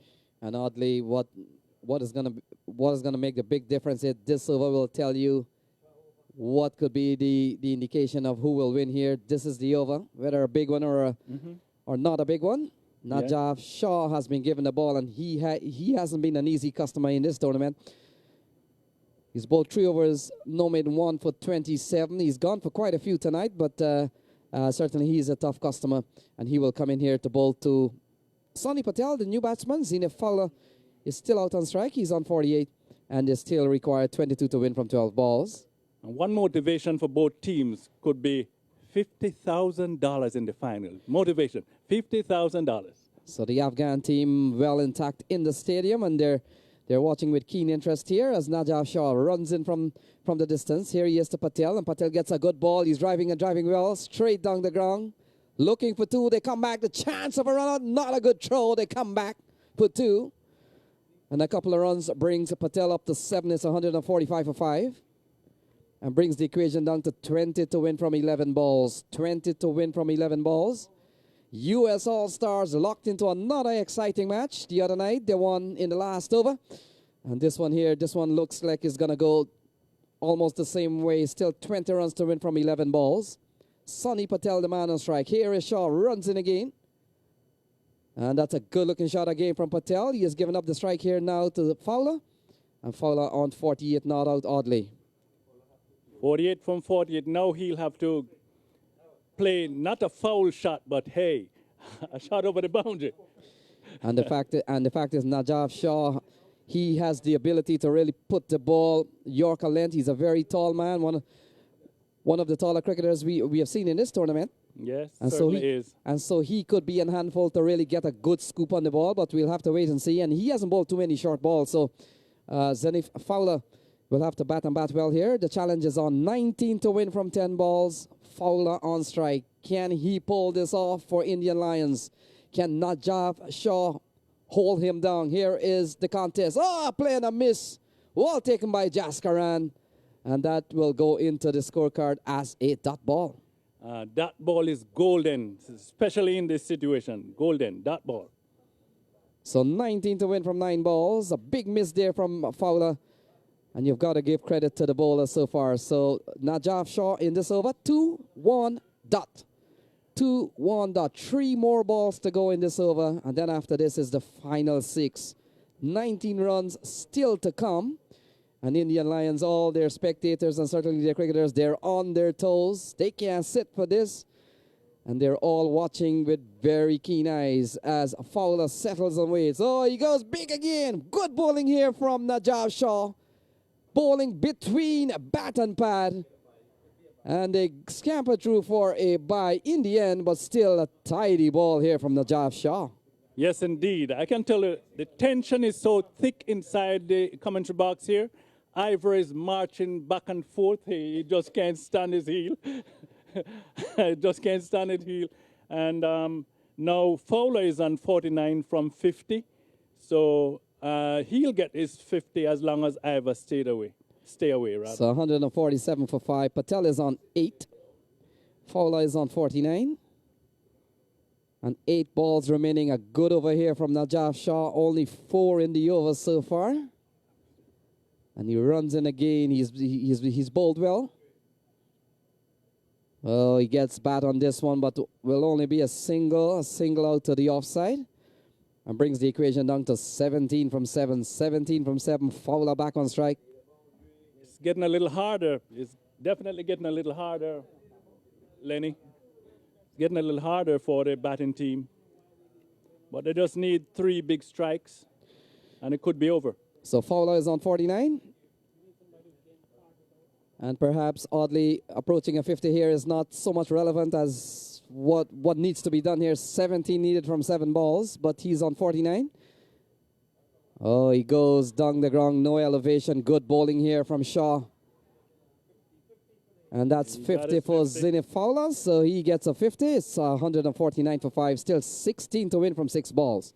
He's been congratulated, but I know for sure that he won't matter getting the 50 if his side go on to lose. So I don't think he's thinking about the 50 right now. Right now he's thinking about the number of runs that are needed for his side to get into the finals. And, you know, I know he's going to do his best to make sure that his side got to the finals, reach the finals. So 149 for 5, 16 required from the next 6 balls. And we'll wait and see. It appears Junaid has been given the ball. Let's see what Junaid has done in this game. Junaid has bowled 3 overs, no maiden 1 for 19. Not bad. Fowler will be the man on strike. He's on 50. Or 51 balls. Sonny Patel is on 9. And they need 16 from 6 balls. 16 from 6 ball. These 2 first deliveries are going to be very important. These 2 first deliveries. You've got to say oddly, Najaf Shah might have set the stage for the way how this match will go. A very tidy over from Najaf Shah. In fact, only 6 came off. The penultimate over. The over Very from good. Shaw? Yep, very good. And so you have to give credit to Najaf Shah. He bowled an over that only cost the team 6. And so he bowled that one well. Here is Junaid. Junaid will come into bowl to Fowler. Fowler is on 50 not out. It's 149 for 5. 16 to win from 6 ball. Here we go. Here is Junaid. Oh, that's a big shot. It clears. It clears long on. And it goes out of the playing area. Fowler goes up to 56. 155 on the board. 10 remains from 5 balls. Yes, as I said before, it's going to be very important. The first 2 deliveries. The batter hit a first one for 6. They can relax a little bit, then go from there again. So can that be the $50,000 shot? We'll wait and see. Fowler has brought this game well back in reach here for Indian Lions. And you are right on that, Audley. He needs to score, or anyone needs to score big in the first stages of this last 6. And what a start here for Indian Lions. A 6 off the very first ball. Fowler goes up to 56. Play interrupted here as Fowler wants refreshment here. And the umpires are certainly going over, making sure that there's flow and there's momentum here. And indeed, he's been batting from the very onset. He's been there as an opener, so needs some refreshment. Yes, oddly, yes, he went in with Stephen Taylor and would have seen 5 of his batsmen made their trek back to the hut. As we see Orlando Baker, one of the members of Indian Lions, taking a trot out to see what's going on there. The 2 umpires along with the players just making sure that thing is put in place. And Fowler, on the other hand, knows that there is a big job ahead of him. And he just wants to make sure he is well hydrated and ready for the next 5 ball. The situation is they need 10 off 5. And now we see a lone U.S. All-Stars youngster running out, and he's just making sure that the boys gets his support. Right. Now, wickets are not important.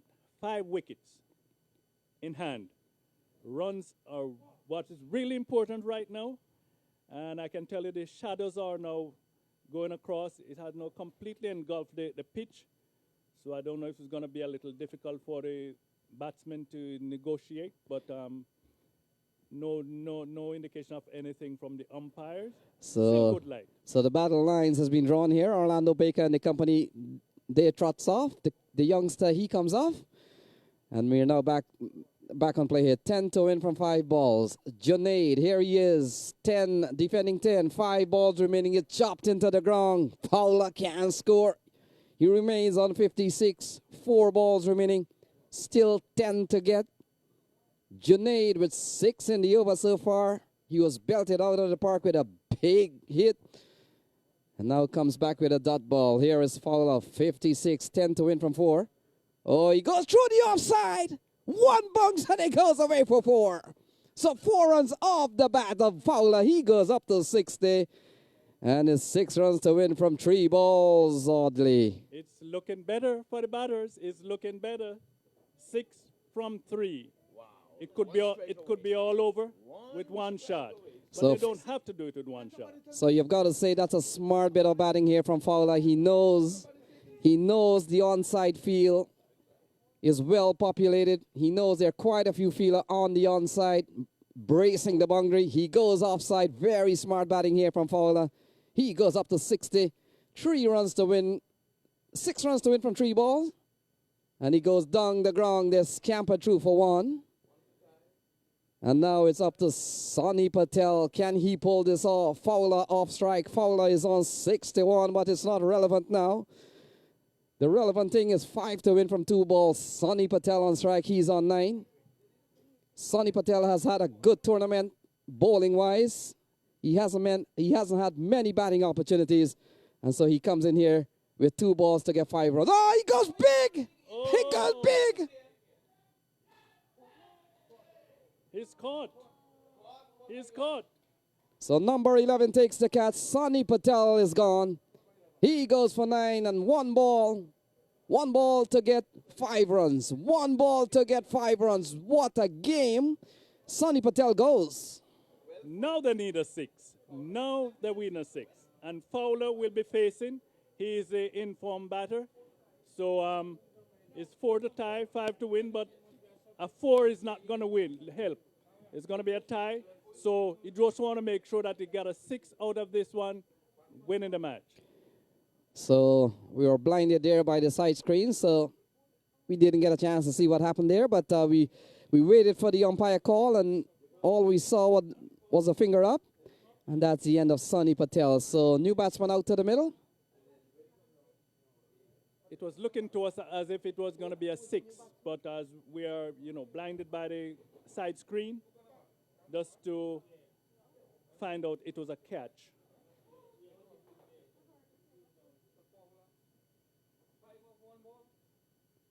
So last ball coming up. They need 5. Elmore Hutchison, the batsman who goes out to the middle, but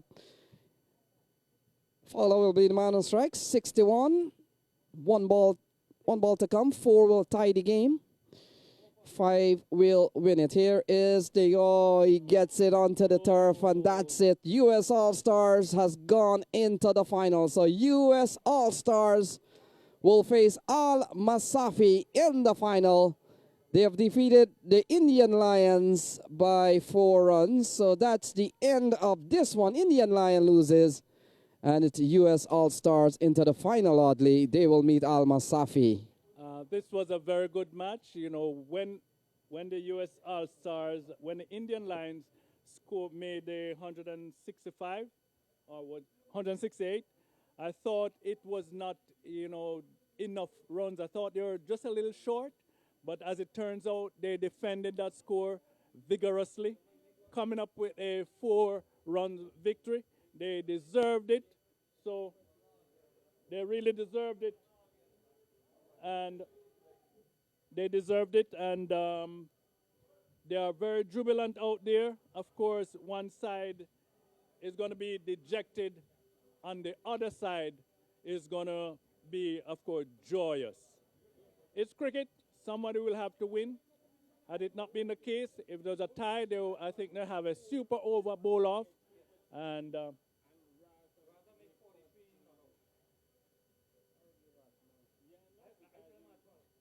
so it's going to be a tight one for man of the match here in this match. It's going to be a tight one, man of the match. Ivor?